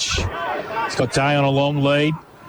He elects not to go there first, and then Mitchie goes back with the flight of the footy. Good mark. Does nicely. Plays on quickly. Goes inside. Robertson over the back. If he takes the marker, it sits for him. It doesn't. And it's 2-on-2. He needs to put the tackle on now. They get the numbers back there. Seymour, though, he leaves the ball behind. O'Meara comes in, tries to tap it back. Speedy Dean's down there. Does nicely across half back for Grovedale. Gets the handball out. Parrish can run free. Right foot kick was good for Vision towards Ferguson. He can't take the mark under pressure. Mackay gets back there. Needs some support. Threw the ball out the end. Matt Spence through the middle as well. He's wrapped up. That's holding the footy. And the free kick's going to go to Lockie Hood for Grovedale. So Hood's going to take it. Left half forward. 25 played third term. He plays on now. Right foot kick just sets it up. Gillett is up there. He's got a couple against him. Falls to the front of the pack through the middle. Joes. Oh, dangerous handball. Backwards okay. And out there towards Weagle they do. Koss gave it to Weagle, but he couldn't take the mark. One-handed doesn't do it sometimes. And it's off his hand and out of bounds for a throw-in. About 30 around from the Grovedale goal. They are 9-9-63. They lead Lara 5-9-39. Can't afford to concede one here, Lara. It might just about put the game to bed. Shallow boundary throw-in. It's going to bounce in front of the ruckman. Taken on the bounce, so a clearing kick came from Jose. And at half-back, or was Hancock rather, Tom Hancock. And chance here. It was Jose the first time. It was right the first time. Tomacic kicked to Day.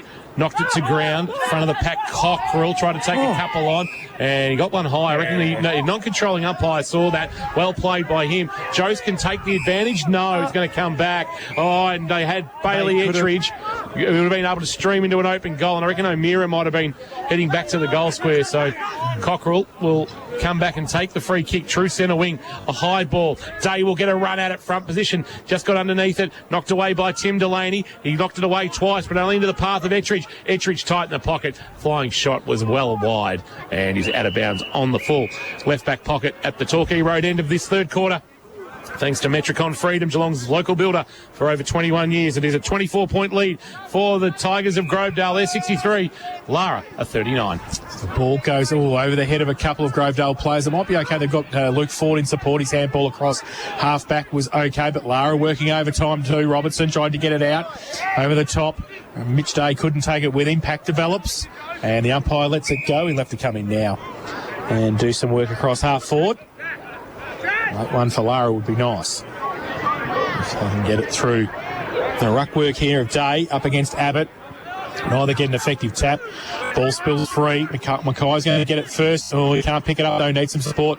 Jones, who's had a good third term, breaks away. Goes with a right foot kick from centre wing. High. Inside 50. Tomacic gets back there. Oh, good mark. Tim Delaney. And he's going to be able to switch the play. Luke Ford's got it for Grovedale. Ford sends it towards the outer side of the ground. One-on-one contest. Hancock, that's Jack against Cam Delaney. Was able to bring it to ground, and Weagle helped him out. Handball, he fired back 15 metres to Young. Young all the way back to centre half back, and it's taken by O'Brien. O'Brien wants the middle of the ground. Too much on it for Coles. Picked up by Deans. Gave a handball to Gillett. Gillett to Hood. Oh, crunch. Got through a tackle. Lara Borchard. He gave it to Phillip, and he's wrapped up in a tackle as the three-quarter time siren sounds. An entertaining third term of footy. Lara made a real run to get the margin back towards back to 13 points at the 16-minute mark, but Delaney and Gillett with late goals. It's hard to believe that a bounce of a ball might dictate an end result of a contest as Aidan Yellen unfortunately got the big Murali Doozera. It changed momentum, didn't it? It did. It certainly changed the momentum of the game. Potentially could have got the margin back to just over a kick. If that ball had fallen for Yellen, it didn't. And we have got a ball game still alive, 63-39, but some work to do as Josh Conway has gone out to the middle of Purdue Reserve. And I think he was going to have a chat to Speedy. And we're just going to have to hold fire. I think Speedy's going to drag his boys in to say something very quickly. I reckon the co-captain has got his players in along with Cam Delaney. And we might just hold here for a moment as Speedy has a couple of words to say to his group. Yeah, we will speak to him. King just said he wanted to speak to the guys. Hope the effects mic isn't picking up too much of this because there's a few expletives in there.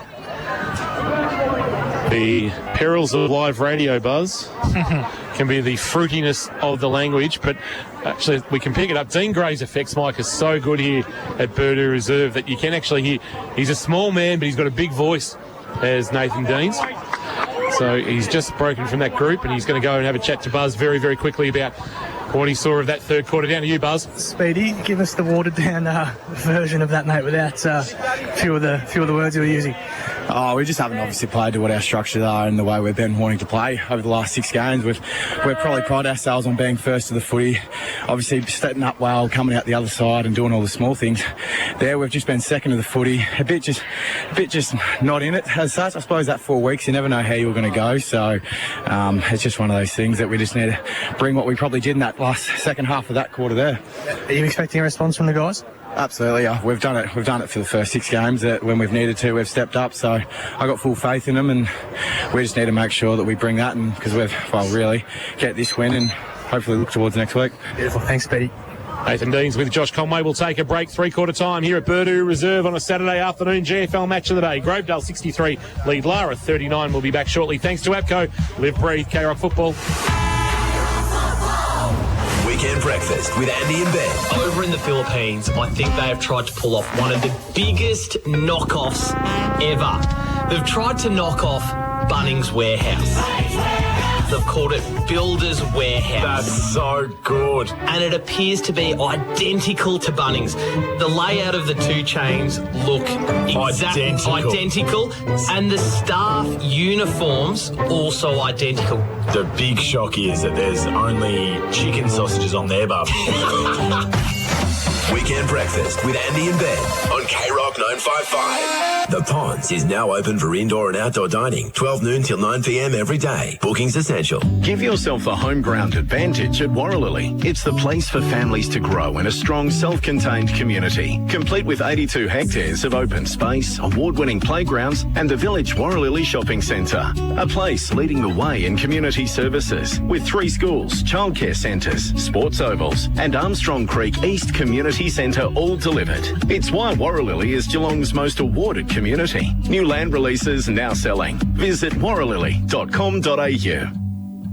For a limited time only, get up to a big $1,000 gift card at Harvey Norman when you buy on interest-free. That's right, up to a big $1,000 bonus gift card. Shop for furniture, bedding, electrical, technology, flooring and more. Buy on 60 months interest-free and receive a bonus gift card up to a big $1,000. Minimum finance $1,000, 60 equal monthly payments. Interest applies if you do not comply with terms and conditions. Fees, exclusions apply. Limited time only, now at Harvey Norman.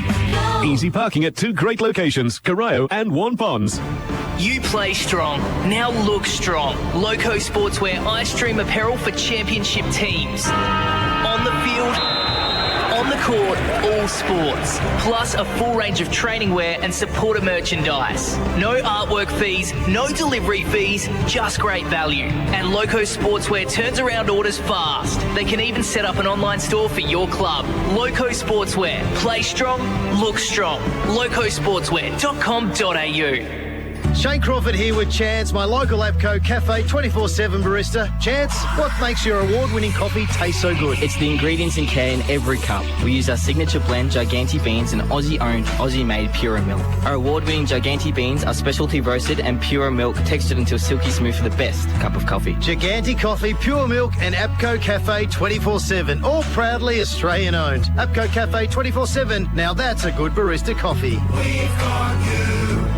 Entertaining, creating Instagram-worthy meals, connecting with the family at both ends of the day. Your kitchen really is the heart of your home. If it's time to refresh yours, explore the stunning possibilities with new Grove bench tops. Bespoke, master-crafted bench tops delivered to your home with 5-step DIY installation, plus all the help you need. Anyone can do it and save. New Grove bench tops in Breakwater, open from 6:30am to 4:30pm weekdays, so you can see them before work. Find out more now. newgrovebenchtops.com.au.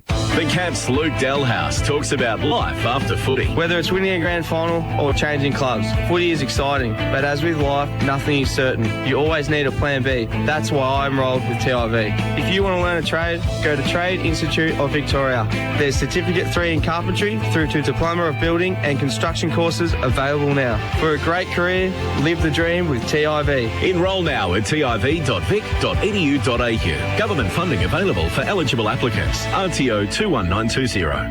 Time for a new outlook on life? It's time for freedom. Discover freedom by Metricon's brand new Alto display, now open on the Bellarine. This is a unique double-storey dream home. Design-led Alto is all about the world around you, taking in sea views or rural landscapes.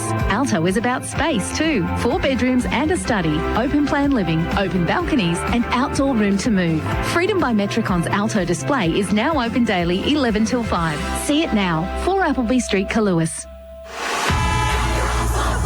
Thanks to Freedom by Metricon. Chance now for the Cats to turn it around, right half forward. The kick's high again, goes up. Oh, Mitchie takes them. Just muscles his way to the front. That could be a Hamlin hanger, actually, Mitch Day, I think. Weagle heard a voice on the bounce. Cockerell attacked the footy. He left it behind, though. Deans, quick kick forward, provides Gillett with a run and a fly, and the Hamlin hanger. Yeah, it's a nice grab from Tom Gillett. We will go down to Josh Conway very quickly. Buzz, Tom Gillett has come to the bench to start this final quarter with that right thigh heavily strapped. Yeah, he has. He was still moving all right, though, in that third quarter, wasn't he, Kingy? But we'll certainly keep an eye on him. He doesn't look in too much discomfort, but we certainly keep an eye on him. They need him out there if they want to just cement this margin they've got at the moment, the Tigers. Yeah, 24 points. Thanks for that, Buzz. And John Agod, your emergency specialist, now open at 24-7. Anglesey 53, Mottawarri 32, Ammo 70, Queenscliff 56, Drysdale 58, Barwon Heads 38, Newcombe 124, Port Arlington 2, Ocean Grove 15, Torquay 104, GeelongFL. Geelong West 63, Anarchy 19, Winchelsea 98, Corio 30, Belmont 56, Thompson 68, East Geelong 71, North Geelong 29, Bellpost Hill 57, Werribee 61, and Inverleigh 62, Bannockburn 46. And in the remainder of the GFL, St Joseph's 81, Leopold 37, Bell Park 44, St Mary's 61, South Barwon 51, St Albans 7. Last score, Geelong West is 39, Newtown 34, so that hasn't been updated. Yeah. North Shore 36, Colac 91, so a bit of cheek being given. I know the margin's 55, but the Seagulls having a crack. Final quarter, thanks to Metricon Dual Lock. Here's Jason Doherty. Borchard gets it down in the ruck for Lara in the start of the final term. On the hands and knees, Greenan gets up as well and runs away. Right foot kick towards centre half forward. Davies comes across, the only one that really flew for it in the end for Grovedale, and took the mark. White ran away, but that got chopped off pretty quick, so he goes short and wide, and they get it out. Parrish goes to Luke Ford. His handball inboard, sets a task, and they do it nicely through Will Ford, who breaks away, left foot kick over the top, but Weagle positioning himself nicely behind the footy, as he always does. He switches the ball back inboard, and they get it towards Hancock. Jack, who goes over the top. Oh, dangerous kick. Oh, I tell you what, Marshall made that look better than it was, that kick. And he gives it away quickly. Mackay runs through, right foot kick towards Cockerell over his head. Oh, one-hander if you don't mind, from White, who takes it. And that might be the Hamlin hanger. Don't worry, he runs away. Right foot kick towards Delaney. Has to make up a bit of ground. Mackay did nicely, got a hand to it. Then Delaney puts on a good tackle. O'Brien, is that a sling? No, the umpire said it was okay.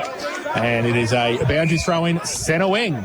Oh, hang on. No, the trailing umpire has paid the sling tackle. So it will be a free kick to Lara. I think Ben O'Brien will come back. It's his free kick. So Delaney gave away the free kick. And Lara, another chance to go into attack. O'Brien to half forward. Oh, he's completely mishit the kick, and that's not a bad mark going back with the flight taken by Davies. It was sort of John Dyson in the out of the Australia back in the early 1980s. Showing your age now, Tom. He goes wide, and he went looking for Schaefer. Getting in the way was Marshall. Here's Jose getting a handball off. Shared it with Jordan Stone. Jose for Lara. A high kick inside 50. Ettridge came through, couldn't hang on. But Day at the front's got a free kick. He's going to win himself a shot at goal. Gee, Bailey Ettridge came with a run and he got some elevation. We know he's a very exciting talent, Bailey Ettridge. It wouldn't have counted anyway if he'd marked it because they paid the free kick today. So I'm not even sure he touched it. The fact that he didn't get anywhere near it might have been not a bad result. He would have been robbed of Correct. I was about to say, first goal either way here will dictate this last quarter. Tom Gillett's come back onto the ground, and to say he's not moving well would be an understatement. Day. That's a good It's kick. a nice finish. He's happy with it. They're back to 18, and they stay alive, the Cats. They've laid down the challenge here to Grovedale and said, what have you got?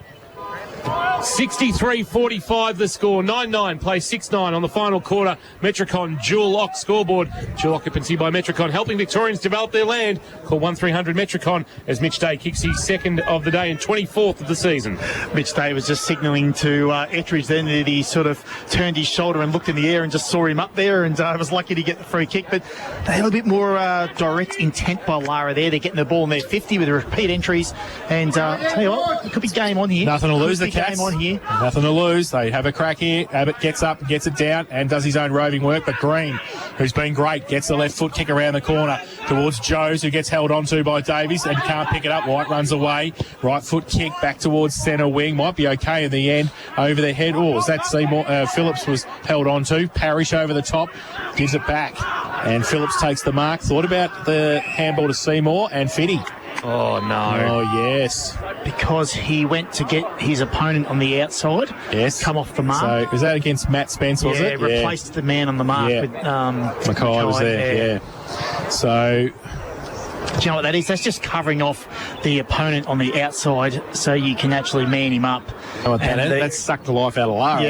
Yeah, that's and just now. And the new rule, you can't allow that. So Liam Phillips comes in and that was stiff. Kicks the goal. So instinctively, you're brought up to do it. Cover off the opponent running on the outside. And so the 10th for Grovedale, 10-9-69. They settle 6-9-45. Lara. That's on the Metricon Dual Lock K-Rock scoreboard. We played 3 minutes in this final term. Here's Matt Kershaw. Yeah, we just mentioned that there was a little bit easy free flow there from Grovedale on their backer. But again, it was just the bounce. Dylan Jones could have bounced into his lap and it didn't. It's gone to Grovedale. They have the numbers down the outside of the wing, and the unfortunate 50-metre penalty. Back to even Stevens again from the break. Abbott and Borchard. Abbott climbed high, won the tap down. Will Ford on hands and knees in the middle of the ground. Also in there is Daniel Green, who's been very good this afternoon. You've got some decisions to make, Buzz, post-game for the Best on Ground $100 Leopold Sporties voucher. Yes, I do, Kingy. I won't add much more than that. Tap down to Borchard. I think we gave it to Daniel Green the last time, the Steamatic player of the day. He got out Lara last time. Steamatic standout, correct. Yeah, that's a little bit different. Aaron Stone, Cockrell, rolling ball that Aaron Stone's trying to run back onto, worried out of it by Harvey. Cockrell came again. Jose just banged it on the boot. Bouncing ball, sits up, but it was touched by Baker on the way through. Baker in the goal square, just got enough of it, through for a minor score. And Shane Stone nearly jumped out of the coach's box. He thought that was in until he saw the touch decision. Margin is 23. Luke Ford goes into the pocket, finds Baker. It's getting dark. He's getting dark here. Turn the lights on at Voodoo. The sun's gone down behind the clouds. It's dropped about 5 degrees. Baker, dangerous kick across the face of goal to White. It's okay in the end. Did nicely. He chips the ball further to Parrish. So just working along the line.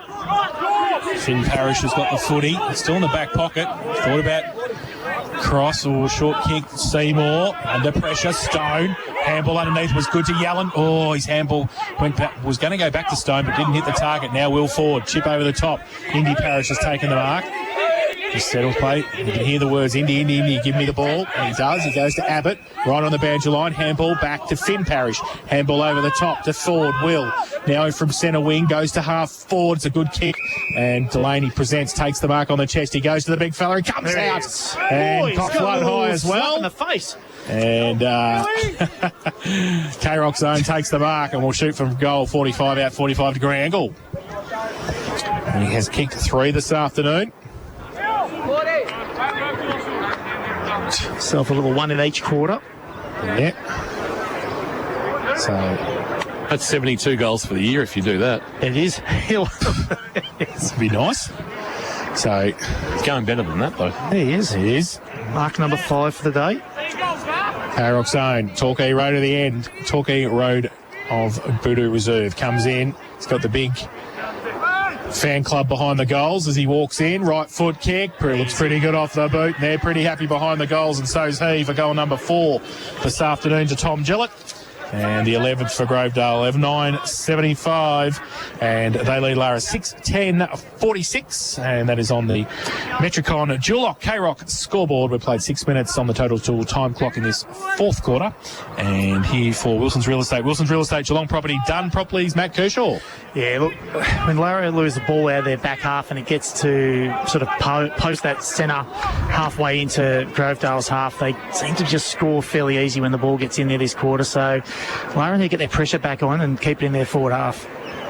Back in the middle for Borchard and Abbott. Quick kick out of the pack. Jordan Stone inside 50. Campy coming up. Took it nicely. Handball. Might have been touched off the boot. Umpire said play on. Handball missed its target. Jordan Stone, a handball back for Lara.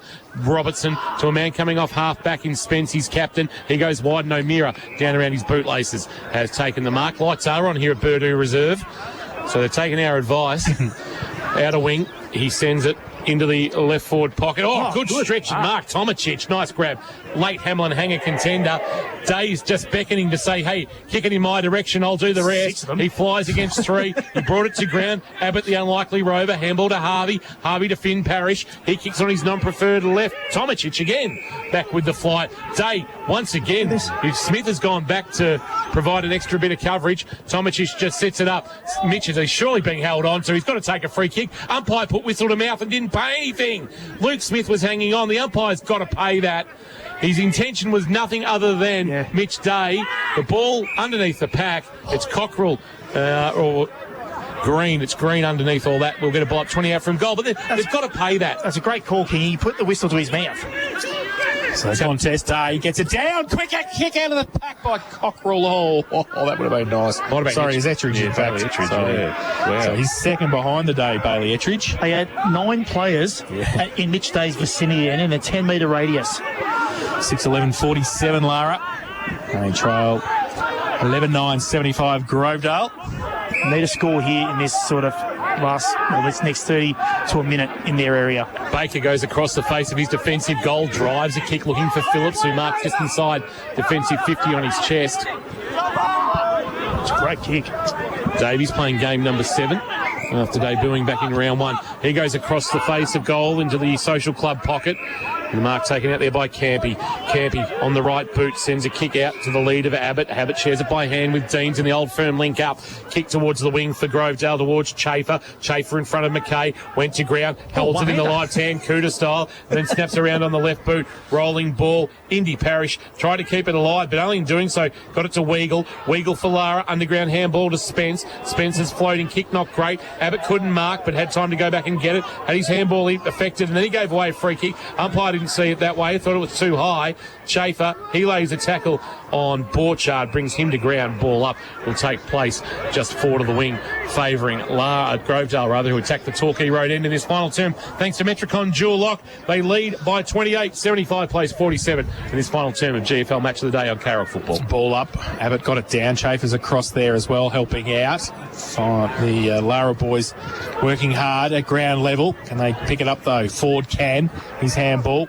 Missed a target originally, then Jeffrey comes in. Grovedale can get it forward. They go towards centre half forward, but Weagle comes out in front, takes the mark in front of K-Rock Zone, and he just is told to come back a little bit. So Dan Weagle's got it centre half back. I don't know what. A shot, mate. Yeah, he's motioning 2 steps to go behind the mark, and then he plays on straight away and goes to the other side. So Weagle goes long to centre wing.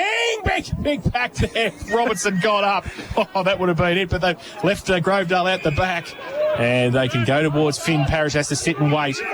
He does, and he's got Smith, and Finney, I think, because he moved off the mark before he called play on. So Finn Parrish is going to come down to centre half forward. He plays on quickly, gives it away to Ford. He's handball inboard quickly. They go off a step. Jeffrey, right foot kick, goal. And Will Jeffrey puts his second on the board. Mistake from Lara. And it is the 12th for Grovedale, 12-9-81.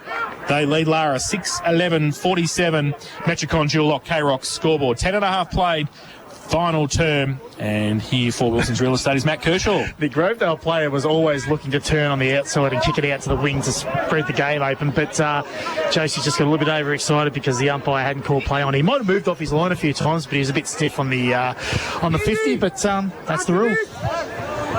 So that might have just seen off Lara, and Grovedale are going to pick up a 5th consecutive win and improve to 6-1, and history tells us that almost guarantees finals. Abbott the tap down. Chance for Harvey after Deans couldn't take it cleanly. Handball out into space for Seymour. Under pressure from Cockrell. Got a handball release in front of Hood. Hood confronted. Tries to take on the man coming towards him. Taking in a tackle. Clearing kick for Lara towards the centre wing position. Jose will be first there. Under pressure from Ford. Trying to sock it to his own advantage. Jose was pretty good there. Handball back. Koss. Little kick over the top was neat. Marshall next to the boundary line has taken the mark for the Cats. So Marshall plays on. Back into the middle. Got the numbers here too. Kai takes it and gives it away to Spence. Runs past through the middle of Boodoo. Goes with a right foot kick towards full forward. Mitchie goes back. Mitchie takes the mark. And 30 out directly in front. Mitch Day will have a set shot for his third of the afternoon. I'll tell you what, he does pretty well with 6 blokes on him all the time. He's a brute of a man anyway, but when he can take a mark like correct. That. Jeez. You'd be happy to know he's got his average. That's his 8th. 8th mark. 8th mark. Yeah. He's had a good afternoon. Just needs to kick him, finish him off. He does. He's kicked 2 goals, 3 this afternoon, Mitch. He comes in, as we said, 30 out directly in front. Oh, he leans back nice and high, and I reckon he's missed it. He hasn't even made the distance. In fact, he has. It's out of bounds on the full. He slipped or something when that happened. Yeah, it looked like the he short stops on it, the long ones. Laid back on it and stabbed at it at the same time. Grass Cats. The Grass Cats. The old schools. And it's out of bounds on the full. You would have been a Copa Mundial man. Yeah, I was a Copa earlier, then changed. Remember we would have a sponsorship. Puma Kings I went to. You would have a sponsorship then, wouldn't you? Yeah, Puma Kings sponsored me. Not to wear them. White. We get that text message again. It's a half back.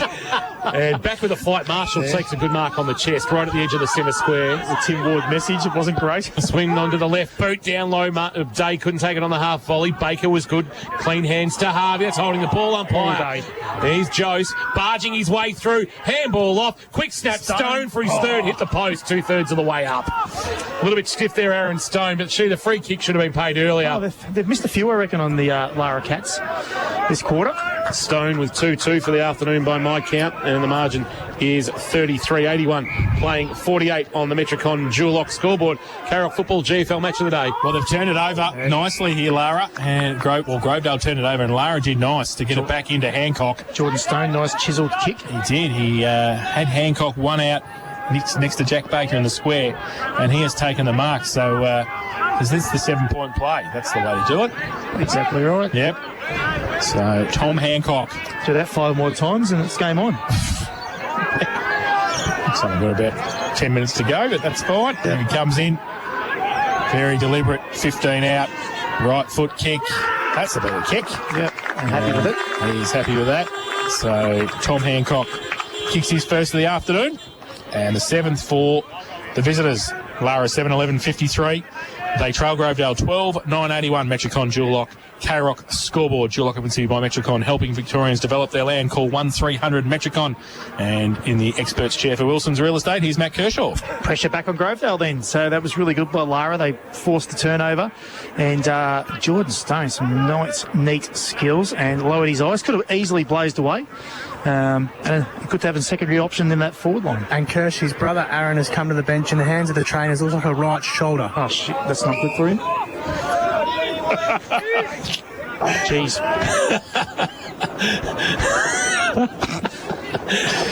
St John of God, your emergency specialist, now open 24/7. Back in the middle, Robertson with a high kick, centre half forward, coming hard at the footy was Hancock. Wonderful mark. Sitting under that for Grovedale and taking the grab was Harrison White. Wow. The pack split around him and White just never averted his gaze from the Sharon and took the Hamlin hanger. His short kick was okay, which found Harvey. Harvey goes short to Will Ford, who's been outstanding this afternoon. He comes inboard with a risky kick. That should be a free kick for an arm chop against Parrish. It is Finn Parrish chopping the arms there of... it might have been Aaron Stone, Jordan Stone rather, it is, in the middle of Burnley reserves, drives it long, Hancock, Day front position, and there's a mark, there's going to be a Mark Page Delaney out of all that. So Tim Delaney has got it 20 from his defensive goal, taking a nice mark, but that mark of Harrison White, he goes looking for Deans and he's turned it over. He went looking for the shortest man on the ground, and so he never gave it too much height. And Kane Ettridge, who we haven't called a lot of this afternoon, has floated across, taken the mark, and this to pull the margin back to 21. Still plenty of time. 17 minutes gone total till time clock. Kane Ettridge swings out on the right boot. That's going to fade across the face and fade out on the full. Like me off the tee at the first at Port Arlington. Just can't control the slice. Margin stays at 28 in this final turn thanks to Metricon Dual Lock. There's some intensity in this game. Jack Borchard not moving well either for St John of God. Buzz? He's been limping for a little bit, Kingy. I think, again, just probably another knock to the lower leg. Short little kick finds Campy, who goes back into the pocket for Grovedale. So they're in the left back pocket. And he comes back. Just in the field of play to Harvey in the opposite back pocket. So he's trying to work it around the boundary line now. No, they're going to go back to the goal square. So they're just waxing lyrical here. Luke Ford has taken the mark. Well, Lara set up really well defensively, so they can't get out. And they've hemmed him in really well here. Short again into the back pocket. Social Club side of the ground. They go. Delaney goes long. Big Tom. K-Rock zone takes the mark. Mark that down. Kirsch, another one for him. Left half back, long way from goal. Right foot kick towards half forward. At the back. Good use of the body. And they just settle the play down. Lara at the back there. And Young. It's Young going to go. Gillett had gone a long way up the ground. Oh, they're just playing kick to kick. K-Rock zone takes the mark. He goes towards half forward. Over the back, Abbott can't take the mark. Borchard at the front, can't really run, so he gives it away to Robertson, who then chips the ball in the middle. And again, they might be able to go. Kane Ettridge has got it right in the middle of the boot. Goes towards Mitchie, who comes out and gets another one. There you go. 50 out from goal, Mitch Day. He wants to drive it in. Short little kick. Yellen does nicely. And in between three Grovedale defenders, he has taken a diving mark and will shoot for goal from 35 out directly in front. And in that contest with Mitch Day, Jace, Baker landed awkwardly. I'm not sure what he's done, but he's coming straight to the bench. Keep an eye on that for St John of God. Injury updates this afternoon. St John of God, your emergency specialist, now open 24/7. Buzz will keep an eye on that. While we have Aidan Yelland, we'll have a set shot for goal for the Cats. Didn't progress the ball all that further. No. But after Mitch's last kick, he might have not felt he could have kicked that far. Here he comes, Yellen directly in front. Has he got enough on it? I think he has. He's done nicely. So he has put his first on the board this afternoon. And the 8th for Lara. 8-11-59. They won't go away. Grovedale 12-9-81. And we're into the Metricon Dual Lock K-Rock scoreboard, fourth quarter. And here for Wilson's Real Estate's Matt Kershaw. They deserve that. They certainly, as I said before, they set up a really good defensive zone, so Grovedale couldn't get out. Hemmed him in, forced a turnover or forced an errant kick, got it back in their forward line and created an opportunity. Mitch Day, strong dukes. 81 plays 60. Your scoreboard, if you're watching this through the AFL Bowen Facebook live stream, might be just a behind out. Not sure whether there has to be some work done by the scoreboard operator. We're back in the middle. Here trying to barge his way through his Green. That's a great tackle, and the umpire should have rewarded Nathan Deans. Green didn't dispose of the football in the appropriate fashion. Back in the middle for Borchard to win the tap. Cockerell trying to come through and take the footies. Hood, good handball release to Harvey. Harvey sort of just hacked that out of mid-air after having it knocked from his grasp. Rolling ball, Spence over it for Lara. Got a handball back, but there's real trouble now. Grovedale got numbers on the outside. One of those is Harvey, but coming through and taking it, Aaron Stone, who's back on the ground. I thought he had a shoulder issue only a moment ago. He's okay now. Cockrell with the footy. Neat little kick over the top is okay. Tom Hancock can't mark. Wonderful pick up Hood. Ran into Robertson and then just released a handball towards the boundary line that Davies will see how to play the Grovedale, and we'll get a boundary throw in at true centre wing on the broadcast side. Looks like Buzz it okay for Aaron Stone. Yeah, remarkable recovery, King.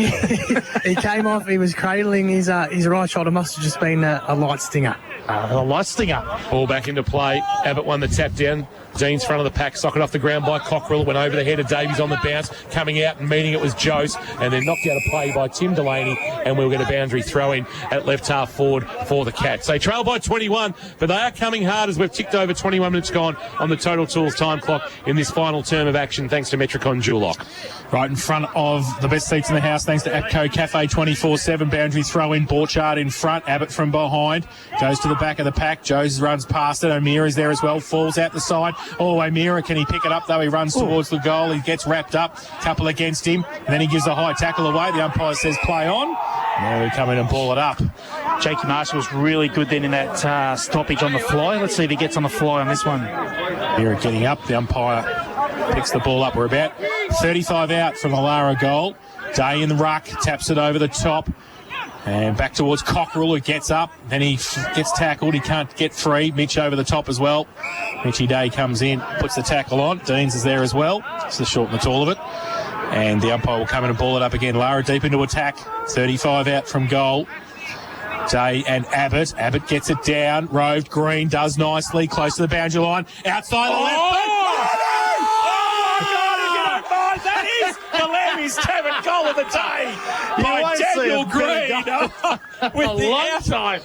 Chase, you tapped me before he even kicked it. He was always going to kick it, Daniel Green. He's in the left forward pocket, and with the outside of the left boot, Banana, if you don't mind, Daniel Green has kicked his first. Goodness gracious. The 9th for Lara. 9-12-66. Grovedale 12-9-81. Metricon Dual Lock. K-Rock scoreboard. We played 22 minutes of the final term. He even gave him a little bit of the don't argue and still been on at it. That's not possible, is it? How does that work? He just made the ball talk. 23 minutes gone. Still plenty of time here for the Cats. They'd need to be pretty flawless in kicking 3 more goals to steal this one, but they are well and truly alive. Borchard and Abbott. Abbott winning the tap down in the middle.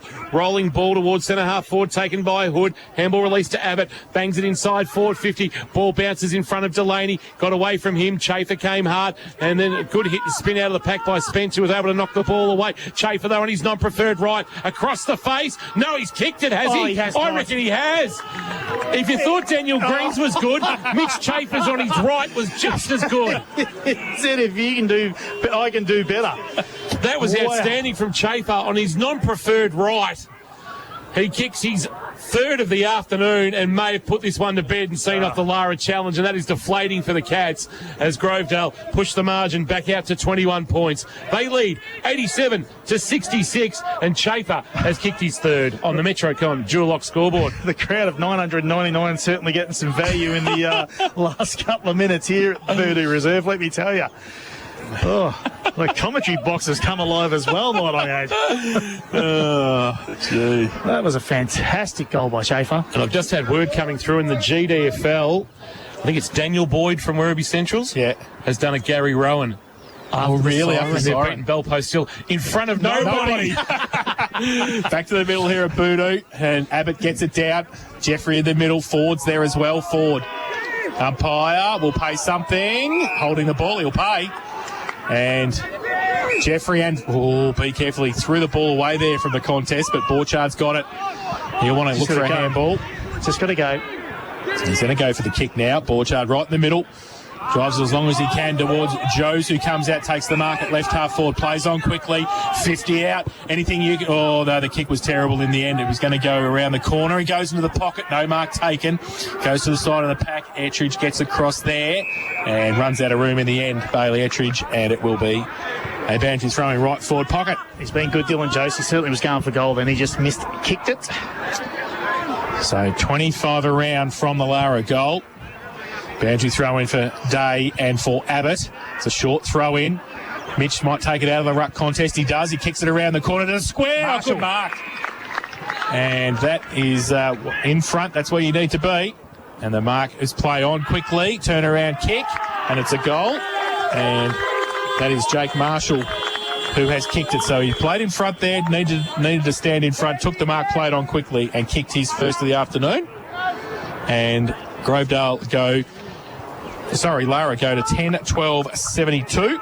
And they trail Grovedale 13-9-87, so 15 points the difference, and we have played 25 minutes on the Total Tools time clock. Total Tools, every tool for every trade. Matt Kershaw. 22 scoring shots apiece. Had their opportunities both, Lara indeed. So they're certainly not laying down, are they?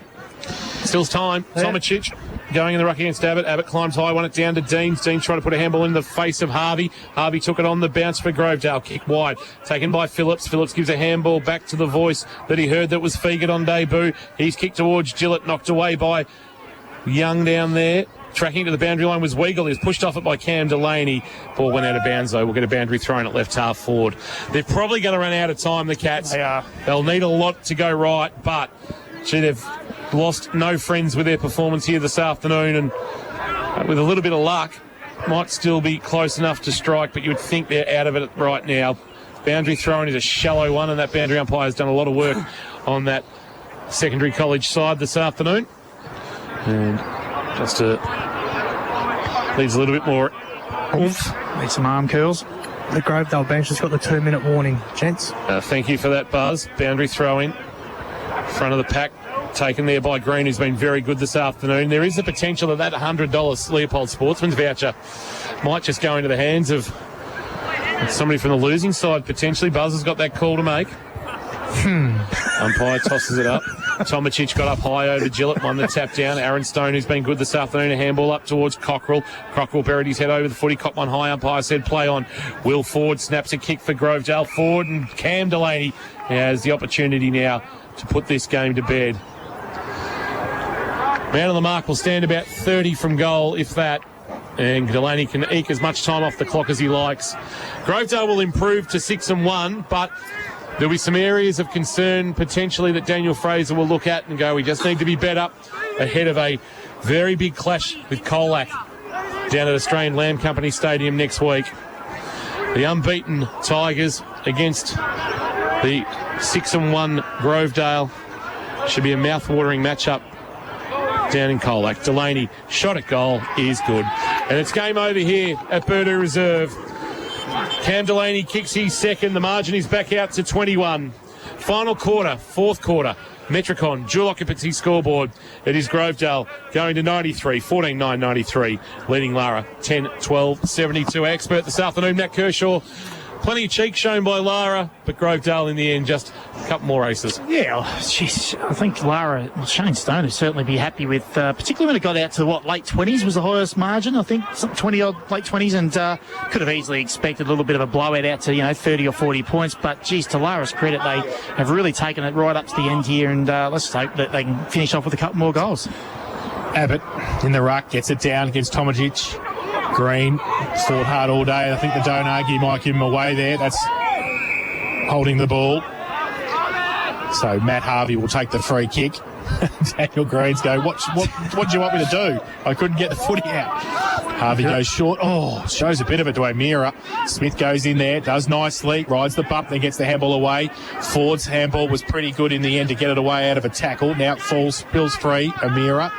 Tomicic over the top of it as well, tries to get it out. Still in the centre square, just on centre wing, and the umpire will come in and ball it up. So a big pack around this ruck contest. Abbott's there. Tomicic up against him. Abbott gets it down. Rove by Stone. Aaron in there. Miraculous recovery. Lazarus, his final term. He's held onto, so another bounce from the umpire. Or ball up. Does so now. Abbott in front, gets it down nicely to Harvey. Wrapped up quickly, not going anywhere. And Tom King's going to get this going now because I can't do it. I don't think we'll be going too far. That siren is imminent. And Grovedale are going to salute for the sixth time in 2021. Abbott jams it on the boot, gets a kick forward. No mark taken. Although Will Ford, a quick handball release out the side door. Oh, Phillips caught one high, rode that bump. Quick snap, sees the goals, and he's pulled it back nicely. Phillips kicks the goal. He's second of the last quarter and second of the afternoon. And they get to 99. 15-9-99. 10-12-72 final quarter. Metricon dual lock scoreboard. Dual occupancy by Metricon, helping Victorians develop their land. Call 1300 Metricon. And in the end, the margin's 27, and it might just flatter Grovedale, Kirsch. I think it has, yeah. I think we're probably looking at a 10 to 15 game in reality, but I know the scoreboard says otherwise, but a couple of late goals here to Grovedale. Siren can't be too far away, Jace. I reckon that ball might go in the air, and that will just about be it. It does now. Goes in the air. Abbott goes up, gets it down, does his own roving work, then gets wrapped up, still gets the kick away. Harvey's there. Green on hands and knees as well. Right in the glue pot. The umpire will come in. Hasn't stopped trying, Daniel Green, has he? Right to the end. Done well today for Lara. So another ball up. Abbott and Tomadich to come from the same side now. Umpire throws the ball in the air. Abbott gets it down towards centre wing. Smith, got one high. Through the middle, Robertson, his handball to the ruckman. Tomajic, tumbling punt inside. Mitchie comes out. Nearly stuck it again. There is the siren for full time. And it is Grovedale, 15-9-99. They win game number 6 for season 2021. They have defeated Lara 10-12-72. An entertaining final term. We've seen 11 goals kicked between the two teams, and Grovedale for the first time since 2015 have won 5 in a row, which is a good result for the Tigers to be 6-1. Of course, one here against Bell Park in round 1, went out to Geelong West and got beaten in round 2, but since then they have been untouched, and they got made to work today by the Cats, but they did get the job done, and they have picked up their 6th victory of the season, which will consolidate them inside the top 5. Lara now, they are 2-5, and it's a long way back from there. I don't think finals was ever on the agenda really anyway out at the Snake Pit. As Josh Conway has got himself out on the ground, he's going to have a chat with one of the victorious Tigers and get their thoughts on